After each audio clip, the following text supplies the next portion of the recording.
Okay, അപ്പോൾ ആദ്യം ഞാൻ കോൺസ്റ്റിറ്റ്യൂഷൻ്റെ 2 ടോപ്പിക്കാണ് എടുത്തിട്ടുള്ളത്. താഴെ തന്നിട്ടുള്ള പ്രസ്താവനകളിൽ തെറ്റായ പ്രസ്താവന ഏത്? കണ്ടോ, അപ്പോൾ നമ്മളിവിടെ ഒരു ക്വസ്റ്റ്യനാണ് പറയുന്നതെങ്കിലും 4 ഓപ്ഷൻ എന്ന് പറയുന്നത് 4 PYQ ആണ്. അപ്പോൾ ഇതിൽ നിന്ന് നിങ്ങൾക്ക് 4ന് മേലെ ക്വസ്റ്റ്യൻസ് ഇവിടെ കിട്ടുന്നുണ്ട്. കാരണം എല്ലാം ഉൾക്കൊള്ളിച്ചാണ് ഓരോ സെൻറ്റൻസ് ഞാൻ എഴുതിയിട്ടുള്ളത്. അപ്പോൾ നിങ്ങൾ നോക്കുക, ഒന്ന് ജസ്റ്റ് പോസ് ചെയ്തിട്ട് ഇത് ആൻസർ ചെയ്യാൻ പറ്റുന്നുണ്ടോ എന്ന് നോക്കുക. അപ്പോൾ നമുക്ക് ഏതായാലും നോക്കാം. ദേശീയ ഗാനമായ ജനഗണമന ആദ്യമായി ആലപിച്ചത് 1911 കൊൽക്കത്ത സമ്മേളനത്തിൽ സരളാദേവിയാണ്. അപ്പോൾ ഈ തന്നിട്ടുള്ള പ്രസ്താവന ശരിയാണ്. അപ്പോൾ ഇതിൽ നിന്ന് നമുക്ക് എന്തൊക്കെ കിട്ടും? നമ്മുടെ ദേശീയ ഗാനം ഏതാണ്? ജനഗണമനയാണ്. അത് ആദ്യമായി ആലപിച്ച സമ്മേളനം ഏതാ? 1911 കൊൽക്കത്ത സമ്മേളനമാണ്. അതിൻ്റെ സമ്മേളനത്തിൽ അത് ആലപിച്ചത് ആരാണ്? സരളാദേവി ചൗധരാണിയാണ്. കണ്ടോ, അപ്പോൾ അത്രയും ക്വസ്റ്റ്യൻസ് നിങ്ങൾക്ക് അവിടെ നിന്ന് കിട്ടും. അതെല്ലാം അറിയാമെങ്കിലാണ് നമുക്ക് ഈ സ്റ്റേറ്റ്മെന്റ് കറക്റ്റ് ആണെന്നുള്ളത് മനസ്സിലാവുള്ളൂ. ഇനി ബംഗാളി ഭാഷയിൽ രചിച്ച ജനഗണമന, അത് ശരിയാണ്. കണ്ടോ, അപ്പോൾ അതിനൊരു ക്വസ്റ്റ്യൻ ആണ്. ഏത് ഭാഷയിലാണ്? ബംഗാളി ഭാഷയിൽ. ബംഗാളി ഭാഷയിൽ രചിച്ച ജനഗണമന ആദ്യമായി പ്രസിദ്ധീകരിച്ചത് 1912 തത്വബോധിനി മാസികയിലാണ്. അതും എന്താണ്? ശരിയാണ്, തത്വബോധിനി മാസികയിലാണ്. ഏത് പേരിലായിരുന്നു അത്? ഭാരത് ഭാഗ്യവിധാത എന്ന പേരിലായിരുന്നു. അതാണ് നമ്മുടെ ഡി ഓപ്ഷൻ. കണ്ടോ, ജനഗണമനയുടെ പഴയ പേര് എന്താ? ഭാരത് ഭാഗ്യവിധാത. അപ്പോൾ ഓട്ടോമാറ്റിക്കലായിട്ടും ഇതിൽ തെറ്റായിട്ടുള്ള ആൻസർ എന്ന് പറയുന്നത് ഓപ്ഷൻ സി ആയിരിക്കും. നമുക്ക് നോക്കാം. എന്താ? ദേശീയ ഗാനം രചിച്ചത് ശങ്കരാഭരണം രാഗത്തിലാണ്. അത് ശരിയാണ്. ആരാണ്? ജാദുനാഥ് ഭട്ടാചാര്യ ആണെന്നാണ് തന്നിട്ടുള്ളത്. അത് തെറ്റാണ്. ആരാണ്? രാം സിംഗ് താക്കൂർ ആണ് അതിന് സംഗീതം കൊടുത്തിട്ടുള്ളത്. അതാണ് ഉദ്ദേശിച്ചേണ്ടത്. സംഗീതം ചെയ്തിട്ടുള്ളത് ജാദുനാഥ് ഭട്ടാചാര്യ അല്ല, രാം സിംഗ് താക്കൂർ ആണ്. അപ്പോൾ ഇവിടെ ഗാനം രചിച്ചത് ശങ്കരാഭരണം രാഗത്തിലാണ്. ഓക്കെ, ആ രചിച്ചത് ആരാ? ദേശീയ ഗാനം രചിച്ചത് ടാഗോർ ആണ്. പിന്നെ അതിന് സംഗീത സംവിധാനം കൊടുത്തിട്ടുള്ളത് ആരാണ്? സംഗീതം കൊടുത്തിട്ടുള്ളത് രാം സിംഗ് താക്കൂറുമാണ്. അപ്പോൾ ഇവിടെ ജാദുനാഥ് ഭട്ടാചാര്യ അല്ല അത് രചിച്ചിട്ടുള്ളത്. അതെന്താണ്? തെറ്റായ പ്രസ്താവനയാണ്. ഇനി അടുത്ത ക്വസ്റ്റ്യൻ. ഇന്ത്യയുടെ ദേശഭക്തി ഗാനം രചിച്ചത് ഇതിലാരാണ്? ഇന്ത്യയുടെ ദേശഭക്തി ഗീതം രചിച്ചത് ആരാണ്? ടാഗോർ, ബങ്കിം ചന്ദ്ര ചാറ്റർജി, മുഹമ്മദ് ഇക്ബാൽ, മൗലാന അബ്ദുൽ കലാം ആസാദ്. ആരാ? മുഹമ്മദ് ഇക്ബാൽ ആണ്. ദേശീയ ഗീതം എന്നല്ല, ദേശീയ ഗീതം രചിച്ചിട്ടുള്ളത് ബങ്കിം ചന്ദ്ര ചാറ്റർജിയാണ്. ദേശഭക്തി ഗീതമാണ്. സാരേ ജഹാം സേ അച്ച എന്നുള്ളതാണ് നമ്മുടെ ദേശഭക്തി ഗീതം. അത് രചിച്ചത് ആരാ? മുഹമ്മദ് ഇക്ബാൽ ആണ്. ഉറുദു ഭാഷയിലാണ്. ഓക്കെ, അപ്പോൾ താഴെ തന്നിട്ടുള്ള പ്രസ്താവനകളിൽ തെറ്റായ പ്രസ്താവനയാണ് ചോദിച്ചിട്ടുള്ളത്. ജനഗണമന ഇംഗ്ലീഷിലേക്ക് വിവർത്തനം ചെയ്തത് അരബിന്ദ ഘോഷാണ്. മലയാളത്തിലേക്ക് വിവർത്തനം ചെയ്തത് കുറ്റിപ്പുറത്ത് കേശവൻ നായരാണ്. ഹിന്ദിയിലേക്ക് വിവർത്തനം ചെയ്തത് ആബിദ് അലിയാണ്. ഇനി ജനഗണമനയിൽ ജയഹേ എന്ന വാക്ക് 6 തവണ ആവർത്തിക്കുന്നു. ഓക്കെ, അപ്പോൾ ഇതിൽ എത്രയും 4 സ്റ്റേറ്റ്മെന്റ് തന്നിട്ട് ഇതിൽ തെറ്റായിട്ടുള്ളതാണ് ചോദിച്ചിട്ടുള്ളത്.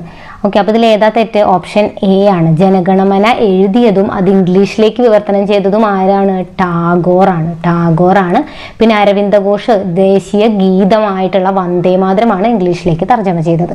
ഇനി ഇത് ശരിയാണ്. മലയാളത്തിലേക്ക് മാറ്റിയത് കേശവൻ നായരാണ്. ഹിന്ദിയിലേക്ക് ആബിദ് അലി. ജയഹേ 6 തവണ റിപ്പീറ്റ് ചെയ്യുന്നുണ്ട്. ഓക്കെ, അപ്പോൾ ക്ലാസ്സുകളൊക്കെ കണ്ടവർക്ക് ഈ ക്വസ്റ്റ്യൻസ് എല്ലാം ഈസി ആയിട്ട് ആൻസർ ചെയ്യാനായിട്ട് പറ്റും. അപ്പോൾ ക്ലാസ്സുകളൊന്നും കാണാത്തവരുണ്ടെങ്കിൽ എല്ലാം പെട്ടെന്ന് കണ്ടു തീർക്കുക. നമ്മൾ ഒരു ദിവസം ആകെ ഒരു 2 മണിക്കൂർ പോലും സ്പെൻഡ് ചെയ്യുന്ന രീതിയിലല്ല ക്ലാസ്സുകൾ ഇടുന്നത്. ഒരു 1-1.5 മണിക്കൂർ നിങ്ങളതിന് സ്പെൻഡ് ചെയ്താലും നിങ്ങൾക്ക് 10th പ്രിലിമിനറി ഈസി ആയിട്ട് പാസ്സാവാനായിട്ട് പറ്റും. ഓക്കെ, ദേശീയ ഗീതമായ വന്ദേ മാതരം എടുത്തിട്ടുള്ള ആനന്ദമഠം എന്നുള്ളത് ഏത് വിഭാഗത്തിൽ പെടുന്നു? അപ്പോൾ ആനന്ദമഠത്തിൽ നിന്നാണ് ദേശീയ ഗീതമായ വന്ദേ മാതരം എടുത്തിട്ടുള്ളത്. അപ്പോൾ ആനന്ദമഠം എന്ന് പറയുന്നത് ഏത് വിഭാഗത്തിലാണ് പെടുന്നത്? കഥയാണോ, നോവലാണോ, ലേഖനമാണോ, യാത്രാ വിവരണമാണോ? ആനന്ദമഠം എന്ന് പറയുന്നത് നോവലാണ്. ബങ്കിം ചന്ദ്ര ചാറ്റർജിയുടെ തന്നെ സന്യാസി കലാപത്തെ ആസ്പദമാക്കി എഴുതിയിട്ടുള്ള നോവലാണ്. ഓക്കെ, ഇനി താഴെ തന്നിട്ടുള്ളതിൽ തെറ്റായ പ്രസ്താവന ഏതാണെന്നാണ് ചോദിച്ചിട്ടുള്ളത്. ദേശീയ ഗീതം ആദ്യമായി ആലപിക്കപ്പെട്ട സമ്മേളനത്തിന്റെ അധ്യക്ഷൻ ദിൽഷായി വാജയാണ്. ദേശീയ ഗീതം അംഗീകരിച്ചത് 1950 ജനുവരി 24 ദേശീയ ഗീതമായ വന്ദേ മാതരം ചിട്ടപ്പെടുത്തിയിരിക്കുന്നത് ദേശരാഗത്തിലാണ്. ആദ്യമായി ആകാശവാണിയിൽ ദേശീയ ഗീതം പ്രക്ഷേപണം ചെയ്തത് 1947 ഓഗസ്റ്റ് 15 ഓക്കെ, അപ്പോൾ ഇത് എല്ലാവർക്കും അറിയാം. ദേശീയ ഗീതമാണെങ്കിലും ദേശീയ ഗാനമാണെങ്കിലും അംഗീകരിച്ചത് എന്നാണ്? 1950 ജനുവരി 24 ഇനി ദേശീയ ഗീതം ചിട്ടപ്പെടുത്തിയിട്ടുള്ളത് ദേശരാഗത്തിലാണ്. ദേശീയ ഗീതം ദേശരാഗം. ഇനി ഇതിൽ ആദ്യമായി ആകാശവാണിയിൽ പ്രക്ഷേപണം ചെയ്തത് 1947 ഓഗസ്റ്റ് 15 ഉണ്ട്. ഇവിടെ ആദ്യമായി ആലപിക്കപ്പെട്ടത്. അപ്പം നമുക്കറിയാം ദേശീയ ഗീതം ആദ്യമായി ആലപിക്കപ്പെട്ട സമ്മേളനം ഏതാ? 1896 കൊൽക്കത്ത സമ്മേളനമാണ്. അതിൻ്റെ അധ്യക്ഷൻ ആരാ? റഹ്മത്തുള്ള സയാനി. അപ്പം ഇത് തെറ്റാ. ഇതേതാണ്? ദിൽഷായി ദിൽഷായി വാജ എന്ന് പറയുന്നത് 1901 സമ്മേളനത്തിന്റെ അധ്യക്ഷയാണ്. അത് രണ്ടാമതായി ആലപിച്ചതാണ്. ദേശീയ ഗീതം രണ്ടാമതായി ആലപിക്കപ്പെട്ട സമ്മേളനമാണ് 1901 സമ്മേളനം. അതിന്റെ അധ്യക്ഷനായിരുന്നു ദിൽഷായി വാജ. 1806 ആദ്യമായിട്ട് ആലപിക്കപ്പെട്ടത്. അപ്പൊ ഇതാണ് തെറ്റായ പ്രസ്താവന. അപ്പൊ ഇത് ഓട്ടോമാറ്റിക്കലി എന്തായിരിക്കും? ശരിയാണ്. ആകാശവാണിയിൽ പ്രക്ഷേപണം ചെയ്തത് 1947 ഓഗസ്റ്റ് 15-നാണ്. ഇനി ദേശീയ മനുഷ്യാവകാശ കമ്മീഷൻ നിലവിൽ വരാൻ കാരണമായിട്ടുള്ള നിയമം ഏതാണ്?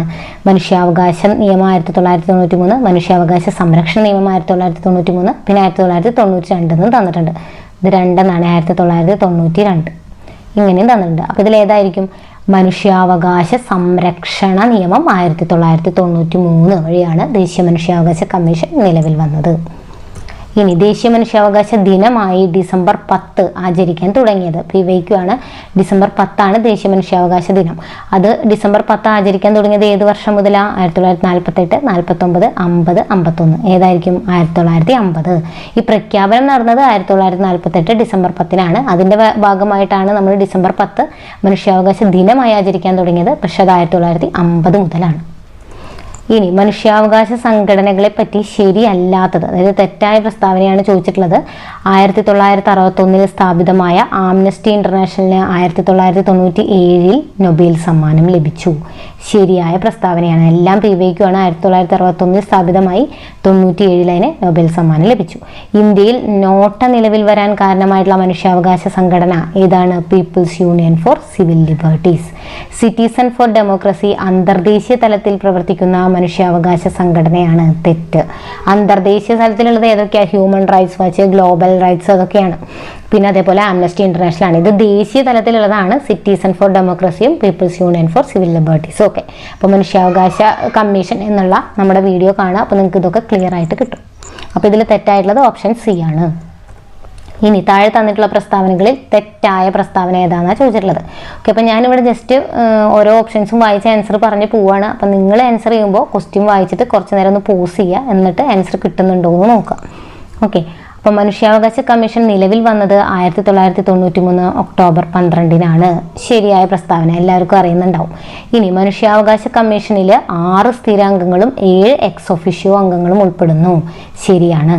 ഇനി അടുത്തത് എന്താ? മനുഷ്യാവകാശ കമ്മീഷൻ ഒരു ക്വാസി ജുഡീഷ്യൽ ബോഡിയാണ്. മനുഷ്യാവകാശ സംരക്ഷണ നിയമം അധ്യായം 6 സംസ്ഥാന മനുഷ്യാവകാശ കമ്മീഷനെ പറ്റി പ്രതിപാദിക്കുന്നു. അപ്പോൾ നമുക്കറിയാം മനുഷ്യാവകാശ കമ്മീഷൻ എന്ന് പറയുന്നത് ഒരു സ്റ്റാറ്റ്യൂട്ടറി ബോഡിയാണ്, ഒരു ക്വാസി ജുഡീഷ്യൽ ബോഡിയാണ്. അപ്പം ഇതാണ് തെറ്റ്. ഇതിലെന്താ? അധ്യായം 6 അധ്യായം 5 സംസ്ഥാന മനുഷ്യാവകാശ കമ്മീഷനെ പറ്റി പറയുന്നത്. 6 കോടതികളെ പറ്റിയിട്ടാണ്, മനുഷ്യാവകാശ കോടതികളെ പറ്റിയിട്ടാണ് പ്രതിപാദിക്കുന്നത്. ആ സെക്ഷൻ അധ്യായം ഇമ്പോർട്ടൻ്റ് ആണ്, അത് പഠിച്ചു വയ്ക്കുക. അധ്യായം മനുഷ്യാവകാശ സംരക്ഷണ നിയമത്തിലെ അധ്യായം 5 സംസ്ഥാന മനുഷ്യാവകാശ കമ്മീഷൻ 6 കോടതികളെ പറ്റിയിട്ടാണ് പറയുന്നത്. ഇനി ദേശീയ മനുഷ്യാവകാശ കമ്മീഷൻ അംഗങ്ങളെ തിരഞ്ഞെടുക്കുന്ന കമ്മിറ്റിയിൽ ഉൾപ്പെടാത്തത്. അപ്പോൾ തിരഞ്ഞെടുക്കുന്ന കമ്മിറ്റിയിൽ 6 അംഗങ്ങളാണ്. ഇതിൽ ഉൾപ്പെടാത്ത ആരാന്നാ ചോദിച്ചിട്ടുള്ളത്? കേന്ദ്ര ആഭ്യന്തരമന്ത്രി, ലോക്സഭാ പ്രതിപക്ഷ നേതാവ്, രാജ്യസഭാ പ്രതിപക്ഷ നേതാവ്, രാജ്യസഭാ അധ്യക്ഷൻ. ആരാണ് ഉൾപ്പെടാത്തത്? രാജ്യസഭാ അധ്യക്ഷൻ. രാജ്യസഭയുടെ അധ്യക്ഷനല്ല, ഉപാധ്യക്ഷനാണ് ഉൾപ്പെടുന്നത്. അധ്യക്ഷനില്ല. ഓക്കെ, ഇനി മനുഷ്യാവകാശ കമ്മീഷന്റെ കാര്യനിർവഹണ ഉദ്യോഗസ്ഥൻ ആരാണ്? രാഷ്ട്രപതി, പ്രധാനമന്ത്രി, കേന്ദ്ര ആഭ്യന്തരമന്ത്രി, സെക്രട്ടറി ജനറൽ. ആരാണ്? സെക്രട്ടറി ജനറൽ ആണ് മനുഷ്യാവകാശ കമ്മീഷന്റെ കാര്യനിർവഹണ ഉദ്യോഗസ്ഥൻ. ദേശീയ മനുഷ്യാവകാശ കമ്മീഷന്റെ ചെയർമാൻ, അധ്യക്ഷൻ ആരാന്നാണ്? വിരമിച്ച സുപ്രീം കോടതി ചീഫ് ജസ്റ്റിസ്, വിരമിച്ച സുപ്രീം കോടതി ജഡ്ജി, നിലവിലെ സുപ്രീം കോടതി ജഡ്ജി, എ ഓർ ബി. അതായത് വിരമിച്ച സുപ്രീം കോടതി ചീഫ് ജസ്റ്റിസോ വിരമിച്ച സുപ്രീം കോടതി ജഡ്ജിയോ. അപ്പോൾ ഓപ്ഷൻ ഡി ആണ് ആൻസർ വരിക. ഇതിൽ 2 ആരെങ്കിലും ആയാൽ മതി. ഇത് 2019 ഭേദഗതിയിൽ പറഞ്ഞിട്ടുള്ളതാണ്.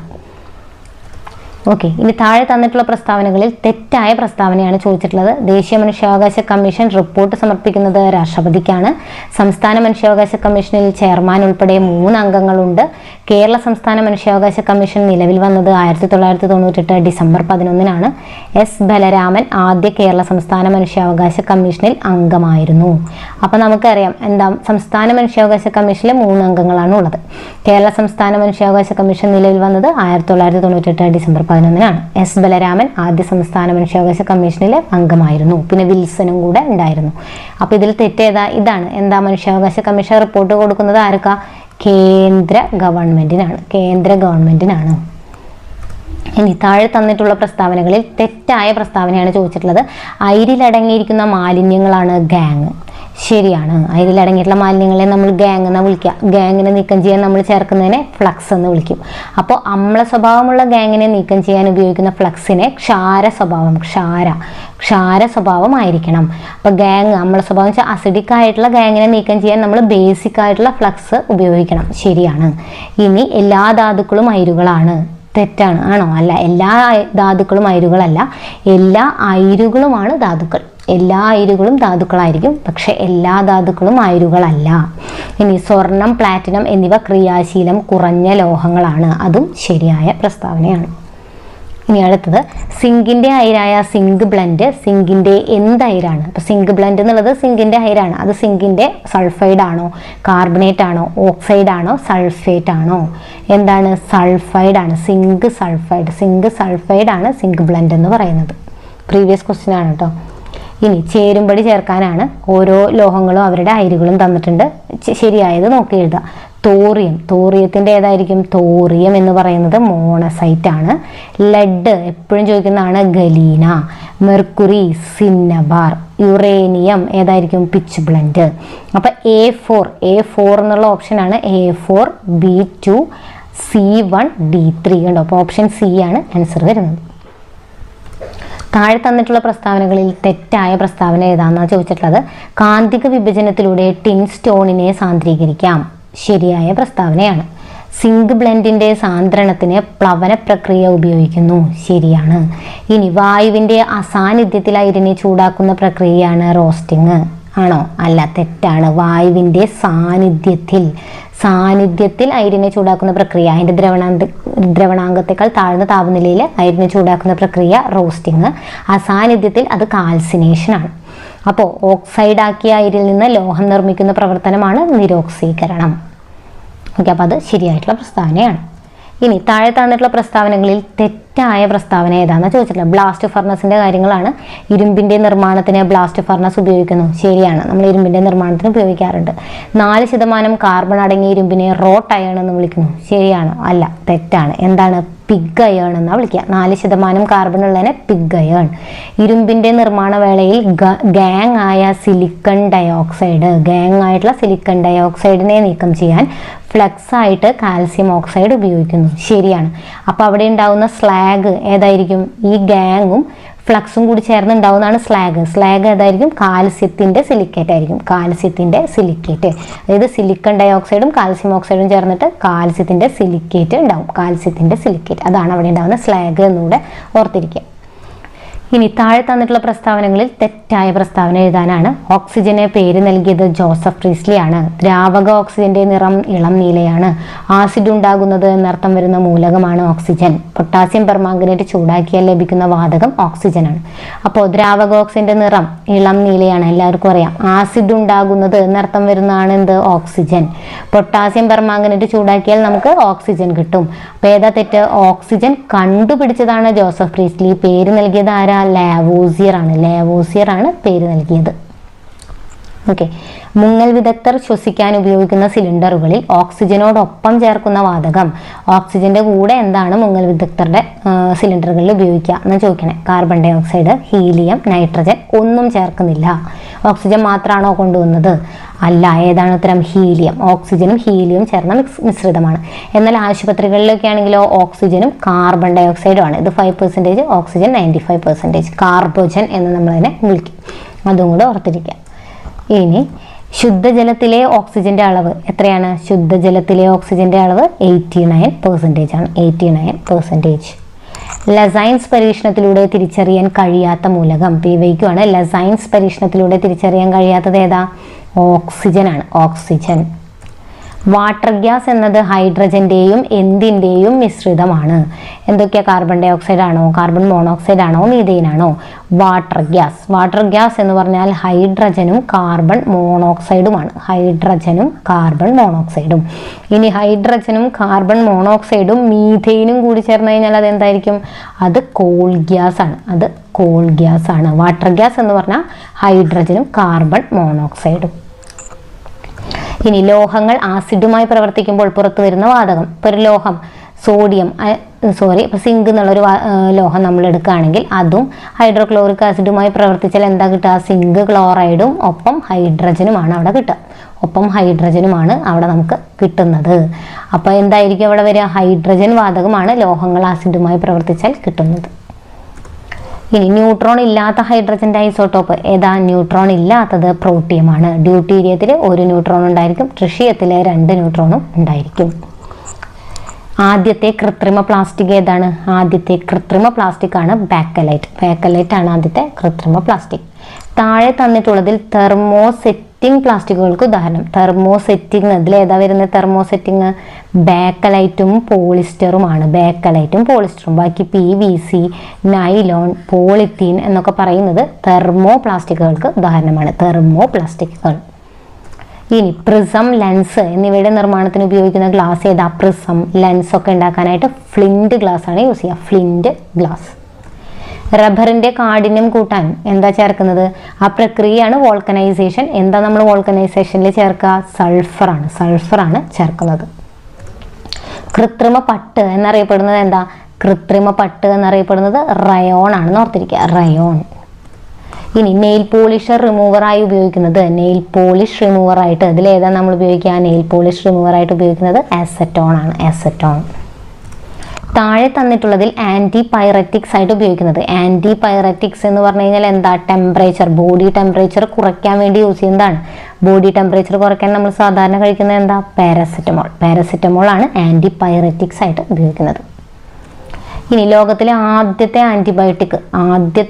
അപ്പോൾ ഈ തന്നിട്ടുള്ളതെല്ലാം ആൻറ്റിബയോട്ടിക്സ് ആണ്. അതിൽ ആദ്യത്തെ ആൻറ്റിബയോട്ടിക് ആരാ? അലക്സാണ്ടർ ഫ്ലെമിംഗ് നിർമ്മിച്ച പെൻസിലിനാണ്. ഇനി താഴെ തന്നിട്ടുള്ളതിൽ ആൻറ്റിസെപ്റ്റിക്കിന് ഉദാഹരണം. ആൻറ്റിസെപ്റ്റിക്. അപ്പോൾ നമ്മൾ നേരത്തെ കണ്ടു ക്ലോറാംഫെനിക്കോളും അമോക്സിലിനും എന്താ? ആൻറ്റിബയോട്ടിക് ആണ്. ഇനി വെസ്ഫീൻ എന്ന് പറഞ്ഞാൽ ഡിസ്ഇൻഫെക്റ്റൻസ് ആണ്, അതായത് അണുനാശിനിയാണ് വെസ്ഫീൻ എന്ന് പറയുന്നത്. അപ്പോൾ ആൻറ്റിസെപ്റ്റിക് ഇതിൽ ഏതായിരിക്കും? ബിത്തിയോണാൽ. പ്രീവിയസ് ക്വസ്റ്റ്യൻ ആണ് കേട്ടോ, ബിത്തിയോണാലാണ്. ഇനി മാത്സിലെ ഒരു ക്വസ്റ്റിനെ ഞാൻ ഉൾപ്പെടുത്തിയിട്ടുള്ളൂ, ബാക്കിയുള്ളതൊക്കെ നിങ്ങൾ വീഡിയോ കാണാം. ഒരെണ്ണം മാത്രമേ വെച്ചിട്ടുള്ളൂ. അജയന് വിജയനേക്കാൾ, ഇത് ഒരുപാട് തവണ റിപ്പീറ്റ് ചെയ്തിട്ടുള്ളതാണ്, 10 വയസ്സ് കൂടുതലാണ്. അപ്പോൾ അജയനും വിജയനും തമ്മിലുള്ള ഡിഫറൻസ് നമ്മളിത് പറഞ്ഞിട്ടുള്ളതാണ്. അജയനും അതുപോലെ തന്നെ അജയനും വിജയനും തമ്മിലുള്ള വയസ്സുകളുടെ ഡിഫറൻസ് എന്ന് പറയുന്നത് എത്രയായിരിക്കും? 10 ആണ്. കാരണം അജയന് വിജയനേക്കാൾ 10 വയസ്സ് കൂടുതലാണ്. അപ്പോൾ അതായത് അവരുടെ ഡിഫറൻസ്. അപ്പോൾ ഞാൻ എപ്പോഴും പറഞ്ഞു, ഒരു വയസ്സ്, ഇപ്പോൾ 2 ആൾക്കാർ തമ്മിലുള്ള വയസ്സുകളുടെ ഡിഫറൻസ് എത്ര വർഷം കഴിഞ്ഞാലും അത് കോൺസ്റ്റന്റ് ആയിരിക്കും. ആ ഡിഫറൻസ് 10 ആണെങ്കിൽ അടുത്ത വർഷം, അതിൻ്റെ പിന്നത്തെ വർഷം, അതിൻ്റെ പിന്നത്തെ വർഷം, അല്ലെങ്കിൽ 10 വർഷം കഴിഞ്ഞാലും ഒക്കെ ആ ഡിഫറൻസ് 10 തന്നെ ആയിട്ട് അങ്ങനെ കോൺസ്റ്റന്റ് ആയിട്ട് നിലനിൽക്കും. അപ്പോൾ അതാണ് നമ്മുടെ ഇവിടുത്തെ കീവേഡ്. അപ്പോൾ ഡിഫറൻസ് 10 ആണ്. ഈ കൺസെപ്റ്റിൽ വേണം ഇത് ചെയ്യാൻ. ഇനി തൊട്ടടുത്ത വർഷം, 1 വർഷം കഴിഞ്ഞു. അപ്പോൾ 1 വർഷം കഴിഞ്ഞപ്പോൾ എന്തായി? അജയൻ്റെ പ്രായം, ഇത് അജയൻ, ഇത് വിജയൻ. ഓക്കെ, അജയൻ്റെ പ്രായം വിജയൻ്റെ പ്രായത്തിൻ്റെ ഇരട്ടിയായി. വിജയൻ്റെ ഇരട്ടി. അപ്പോൾ വിജയൻ്റെ നമ്മൾ V ആയിട്ട് എടുക്കുകയാണെങ്കിൽ അജയൻ്റെ എത്രയായിരിക്കും? 2V ആയിരിക്കും വയസ്സ്. കണ്ടോ, വിജയൻ്റെ വയസ്സ് V ആണെങ്കിൽ അജയൻ്റെ വയസ്സ് അതിൻ്റെ ഇരട്ടി എന്ന് പറഞ്ഞാൽ 2V. അപ്പോൾ അവരുടെ ഡിഫറൻസ് എത്രയാണ്? ഇയാൾക്ക് 2V, ഇയാൾക്ക് V. അപ്പോൾ ഡിഫറൻസ് എന്ന് പറയുന്നത് 2V - V ആയിരിക്കും. ഈ ഡിഫറൻസ് എപ്പോഴും കോൺസ്റ്റന്റ് ആണ് നമ്മൾ പറഞ്ഞു. എത്രയാണത്? 10. ആ ഡിഫറൻസ് എപ്പോഴും കോൺസ്റ്റന്റ്, അതായത് 10. V 2V - V എന്ന് പറഞ്ഞാൽ V അല്ലേ? V = 10. അതായത് വിജയന്റെ വയസ്സാണ് നമ്മൾ V ആയിട്ട് എടുത്തിട്ടുള്ളത്. ഈ V = 10 ആണെങ്കിൽ അജയൻ, നമ്മളോട് ചോദിച്ചിട്ടുള്ളത് ആരുടെയാ? വിജയന്റെ വയസ്സ് എത്രയാണെന്നാണ് ചോദിച്ചിട്ടുള്ളത്. അപ്പോൾ 10 എന്നുള്ളത് ഓപ്ഷനിലുണ്ട്, പക്ഷെ 10 അല്ല നമ്മുടെ ആൻസർ. കാരണം എന്താ? ഈ 10 വയസ്സ് വിജയന്റെ ഈ 10 വയസ്സ് എന്ന് പറഞ്ഞാൽ 1 വർഷം കഴിഞ്ഞിട്ടുള്ളതാണ്. നമ്മളിവിടെ എഴുതിയിട്ടുണ്ട്, കണ്ടോ? 1 വർഷം കഴിഞ്ഞപ്പോൾ, അടുത്ത വർഷമാണ് നമ്മൾ ഈ റിലേഷൻ എഴുതിയിട്ടുള്ളത്. അതായത് 1 വർഷം, വിജയന് 1 വർഷം കഴിഞ്ഞപ്പോൾ ഉള്ള വയസ്സാണ് 10. ഇപ്പോഴത്തെ വയസ്സ് അവിടെ ചോദിച്ചിട്ടുള്ളത്. ഇപ്പോഴത്തെ വയസ്സ് എന്ന് പറഞ്ഞാൽ ആ 1 മൈനസ് ചെയ്യണം. 10ൽ നിന്ന് 1 മൈനസ് ചെയ്താൽ 9 വയസ്സ് എന്നതായിരിക്കും ആൻസർ. ഓക്കെ, അപ്പോൾ താഴെ തന്നിട്ടുള്ള പ്രസ്താവനകളിൽ തെറ്റായ പ്രസ്താവന ഏത് എന്നാണ് ചോദിച്ചിട്ടുള്ളത്. അപ്പോൾ എന്താ ഫസ്റ്റ് പ്രസ്താവന നമുക്ക് നോക്കാം. അപ്പോൾ നിങ്ങൾ ജസ്റ്റ് ഒന്ന് പോസ് ചെയ്യുക, എൻ്റെ ആൻസർ നിങ്ങൾക്ക് കിട്ടുന്നുണ്ടോ എന്ന് നോക്കുക. ഇലക്ട്രോനെഗറ്റിവിറ്റി ഏറ്റവും കൂടിയ മൂലകം ഫ്ലൂറിനാണ്. ഇലക്ട്രോനെഗറ്റിവിറ്റി ഏറ്റവും കൂടിയ മൂലകം ക്ലോറിനാണ്. ജലത്തിൽ സൂക്ഷിക്കുന്ന മൂലകമാണ് ഫോസ്ഫറസ്. ഇലക്ട്രോ പോസിറ്റിവിറ്റി കൂടിയ മൂലകം സീസിയം ആണ്. അപ്പോൾ ഇതിൽ തെറ്റായ പ്രസ്താവനയാണ് നമ്മളോട് ചോദിച്ചിട്ടുള്ളത്. അപ്പോൾ ഏതാണ് തെറ്റായ പ്രസ്താവന? ഓപ്ഷൻ ബി ആണ്. ഇലക്ട്രോ നെഗറ്റിവിറ്റി കൂടിയ മൂലകം ഫ്ലൂറിൻ അല്ല. ഏത് തന്നെയാണ്? ക്ലോറിൻ തന്നെയാണ്. ഇലക്ട്രോ നെഗറ്റിവിറ്റി കൂടിയത് ഫ്ലൂറിനാണ്. ഇലക്ട്രോൺ അഫിനിറ്റി എന്നാണെങ്കിലാണ് മൂലകമാണ് ക്ലോറിൻ എന്നുള്ളതാണ് ആൻസർ വരിക. ഇലക്ട്രോ നെഗറ്റിവിറ്റി കൂടുതൽ ആർക്കാ? ഫ്ലൂറിന് തന്നെയാണ്. ഇനി ജലത്തിൽ സൂക്ഷിക്കുന്ന മൂലകമാണ് ഫോസ്ഫറസ്. ശരിയാണ്. മണ്ണെണ്ണയിൽ സൂക്ഷിക്കുന്നതാണ് ഏത്? സോഡിയവും പൊട്ടാസ്യവും. ഇലക്ട്രോ പോസിറ്റിവിറ്റി കൂടിയ മൂലകം സീസിയം ആണ്. അറ്റോമിക് ക്ലോക്കിലൊക്കെ ഉപയോഗിക്കുന്നതും സീസിയം ആണ്. ഓക്കെ, അപ്പോൾ അതും ആ 3 പ്രസ്താവനകളും ഇതിൽ ശരിയാണ്. തെറ്റായ പ്രസ്താവന എന്ന് പറയുന്നത് ഓപ്ഷൻ ബി ആണ്.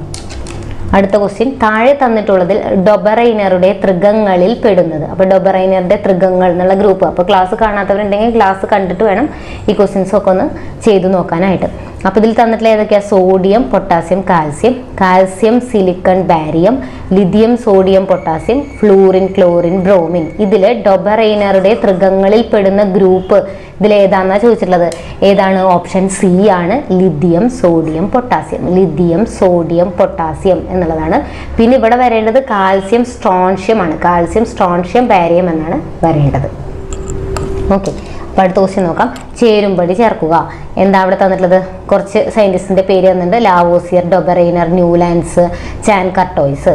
തൃകങ്ങൾ, ലോഹമലോഹം, ടെല്ലൂറിക്, ഹെലിക്സ്, അഷ്ടക നിയമം. ഓക്കെ, അപ്പോൾ ഇത് പീരിയോഡിക് ടേബിളിൻ്റെ ക്ലാസിഫിക്കേഷൻ്റെ കാര്യങ്ങളാണ് ഈ പറയുന്നത്. മൂലകങ്ങളുടെ ക്ലാസിഫിക്കേഷൻ ചെയ്ത സയൻറ്റിസ്റ്റുമാരും ഏത് രീതിയിലാണ് അവർ അതിനെ വർഗീകരിച്ചത് എന്നുള്ള രീതികളാണ് കൊടുത്തിട്ടുള്ളത്. അപ്പോൾ കറക്റ്റായിട്ട് എങ്ങനെയാണ് നമുക്ക് ഇത് ജോയിൻ ചെയ്യിക്കാൻ പറ്റുക? ലാവോസിയർ മൂലകങ്ങൾ എങ്ങനെയാണ്? ലോഹങ്ങൾ, അലോഹങ്ങൾ എന്നിങ്ങനെയാണ് വേർതിരിച്ചത്. ഡൊബറൈനർ ആണെങ്കിൽ തൃകങ്ങൾ, ന്യൂലാൻഡ്സ് ആണെങ്കിൽ അഷ്ടക നിയമം, ചാൻ കർട്ടോയ്സ് ടെല്ലൂറിക് ഹെലിക്സ്, ഒരു സിലിണ്ടറിക്കൽ മാതൃക ടെല്ലൂറിക് ഹെലിക്സ് ആണ്. അപ്പോൾ ഇങ്ങനെ A2 ഇതാണ് വരിക. A2B1, അതുപോലെ C4D3. ഓപ്ഷൻ ബി ആണ് ആൻസർ വരിക. ഓക്കെ, ഇനി താഴെ തന്നിരിക്കുന്ന പ്രസ്താവനകളിൽ ശരിയായത് ഏതാണ്? അപ്പൊ ശരിയായ പ്രസ്താവനയാണ് ചോദിച്ചിട്ടുള്ളത്. ശരിയായ പ്രസ്താവന എന്താണ്? മോസ്ലി മൂലകങ്ങളെ അവയുടെ അറ്റോമിക മാസിന്റെ ആരോഹണ ക്രമത്തിൽ വർഗീകരിച്ചു. മെന്റലീവ് മൂലകങ്ങളെ അവയുടെ അറ്റോമിക നമ്പറിന്റെ ആരോഹണ ക്രമത്തിൽ വർഗീകരിച്ചു. ഇനി എക്കാസിലിക്കൺ അല്ലെങ്കിൽ ഏകസിലിക്കൺ എന്നറിയപ്പെടുന്ന മൂലകം ഗാലിയമാണ്. UN അന്താരാഷ്ട്ര പീരിയോഡിക് വർഷമായി പ്രഖ്യാപിച്ചത് 2019 ആണ്. ഓക്കെ, അപ്പോൾ ഇതിൽ ശരിയായിട്ടുള്ള പ്രസ്താവന ഏതാ? ശരിയായിട്ടുള്ള പ്രസ്താവന എന്ന് പറയുന്നത് ഓപ്ഷൻ ഡി ആണ്. ഓപ്ഷൻ ഡി ആണ് ശരിയായിട്ടുള്ള പ്രസ്താവന. ഇതെന്താ? ഇത് അങ്ങോട്ടും ഇങ്ങോട്ടും തിരിച്ചാണ് തന്നിട്ടുള്ളത്. മോസ്ലി എന്തിൻ്റെ ഇതിലാണ്? മോസ്ലി അറ്റോമിക നമ്പറിന്റെ ആരോഹണ ക്രമത്തിലും മെന്റലീവ് അറ്റോമിക മാസിന്റെ ആരോഹണ ക്രമത്തിലുമാണ്. അപ്പോൾ എക്കാ സിലിക്കൺ എന്നറിയപ്പെടുന്ന മൂലകമാണോ ഗാലിയം? അല്ല. ഏതാണ്? എക്കാ അലുമിനിയം. എക്കാ aluminium എന്നറിയപ്പെടുന്നതാണ് gallium. ഓക്കെ, ഇനി W എന്നത് ഏത് മൂലകത്തിന്റെ പ്രതീകമാണ്? W എന്നത് ഏത് മൂലകത്തിന്റെ പ്രതീകമാണ്? ഇതിൽ ലെഡ്, വനേഡിയം, ടങ്സ്റ്റൺ, കാഡ്മിയം. ഏതാണ്? ടങ്സ്റ്റൺ ആണ്. ഓപ്ഷൻ സി ആണ് ആൻസർ ആയിട്ട് വരുന്നത്. Option C. ഓക്കെ, അപ്പോൾ താഴെ തന്നിരിക്കുന്നതിൽ തെറ്റായ പ്രസ്താവന ഏതാണെന്നാണ് ചോദിച്ചിട്ടുള്ളത്. ഗ്രൂപ്പിൽ താഴേക്ക് വരുംതോറും അറ്റോമിക ആരം കൂടുന്നു. പീരിയഡിൽ അയോണിക ഊർജം കൂടുന്നു. പീരിയഡിൽ ലോഹ സ്വഭാവം കൂടുന്നു. ഗ്രൂപ്പിൽ ഇലക്ട്രോനെഗറ്റിവിറ്റി കുറയുന്നു. അപ്പോൾ ഇതിൽ തെറ്റായിട്ടുള്ള പ്രസ്താവന ഏതാണ്? ഓപ്ഷൻ സി ആണ് ഇതിൽ തെറ്റായിട്ടുള്ള പ്രസ്താവന. ഇതൊക്കെ നമ്മുടെ വീഡിയോ കാണാത്തവരുണ്ടെങ്കിൽ അതിൽ കാണുക, അതിൽ എക്സ്പ്ലെയിൻ ചെയ്തിട്ടുണ്ട് എങ്ങനെയാണെന്നൊക്കെ. അപ്പോൾ നമുക്കറിയാം ഗ്രൂപ്പിൽ താഴേക്ക് വരുംതോറും എന്താ? ആറ്റോമിക ആരം കൂടുകയാണ്, അതായത് സൈസ് കൂടി വരികയാണ് ചെയ്യുക. ഇനി പീരിയഡിലാണെങ്കിൽ അയോണീകരണ ഊർജ്ജം, പീരിയഡിൽ ഇങ്ങോട്ടേക്ക് പോകുന്തോറും അയോണീകരണ ഊർജ്ജം കൂടുകയാണ്. ഗ്രൂപ്പിൽ താഴേക്ക് വരുമ്പോൾ സൈസ് കൂടുന്നുണ്ട്. അതുപോലെ തന്നെ ഇലക്ട്രോനെഗറ്റിവിറ്റി എന്താ ചെയ്യണേ? കുറയാണ് ചെയ്യുന്നത്. പിന്നെ ഇവിടെ പറയുന്നത് പീരിയഡിൽ ലോഹ സ്വഭാവം കൂടുന്നു എന്നാണ്. അത് തെറ്റാണ്. പീരിയഡിലെ ലോഹ സ്വഭാവം കുറയാണ് ചെയ്യുക. ഗ്രൂപ്പിൽ താഴേക്ക് വരുമ്പോഴാണ് ലോഹ സ്വഭാവം കൂടുക. പീരിയഡിൽ കൂടുന്നത് പിന്നെന്താ? ലോഹ സ്വഭാവം കുറയുന്നു. അലോഹ സ്വഭാവമാണ് അവിടെ കൂടുന്നത്. ഇനി താഴെ തന്നിരിക്കുന്നതിൽ തെറ്റായ പ്രസ്താവന ഏതാണെന്നാണ് ചോദിച്ചിട്ടുള്ളത്. തെറ്റായ പ്രസ്താവന: സംക്രമണ മൂലകങ്ങളുടെ സംയുക്തങ്ങൾ മിക്കവയും നിറമുള്ളവയാണ്. എസ് ബ്ലോക്ക്, പി ബ്ലോക്ക് മൂലകങ്ങളെ ചേർത്ത് പ്രാതിനിധ്യ മൂലകങ്ങൾ എന്ന് വിളിക്കുന്നു. ആൽക്കലി ലോഹങ്ങളും ആൽക്കലൈൻ എർത്ത് ലോഹങ്ങളും ഉൾപ്പെട്ടവയാണ് എസ് ബ്ലോക്ക് മൂലകങ്ങൾ. ഇനി ഡി ബ്ലോക്ക് മൂലകങ്ങൾ അന്തർ സംക്രമണ മൂലകങ്ങൾ എന്നും അറിയപ്പെടുന്നു. തെറ്റായ പ്രസ്താവനയാണ് ചോദിച്ചിട്ടുള്ളത്. ഏതാണ് തെറ്റായ പ്രസ്താവന? ഓപ്ഷൻ ഡി ആണ്. ഓപ്ഷൻ ഡി ആണ് തെറ്റായ പ്രസ്താവന. അപ്പൊ ഇതൊക്കെ നോക്കാം. സംക്രമണ മൂലകങ്ങളുടെ സംയുക്തങ്ങൾ മിക്കവും നിറമുള്ളവയാണ്. ശരിയാണ്.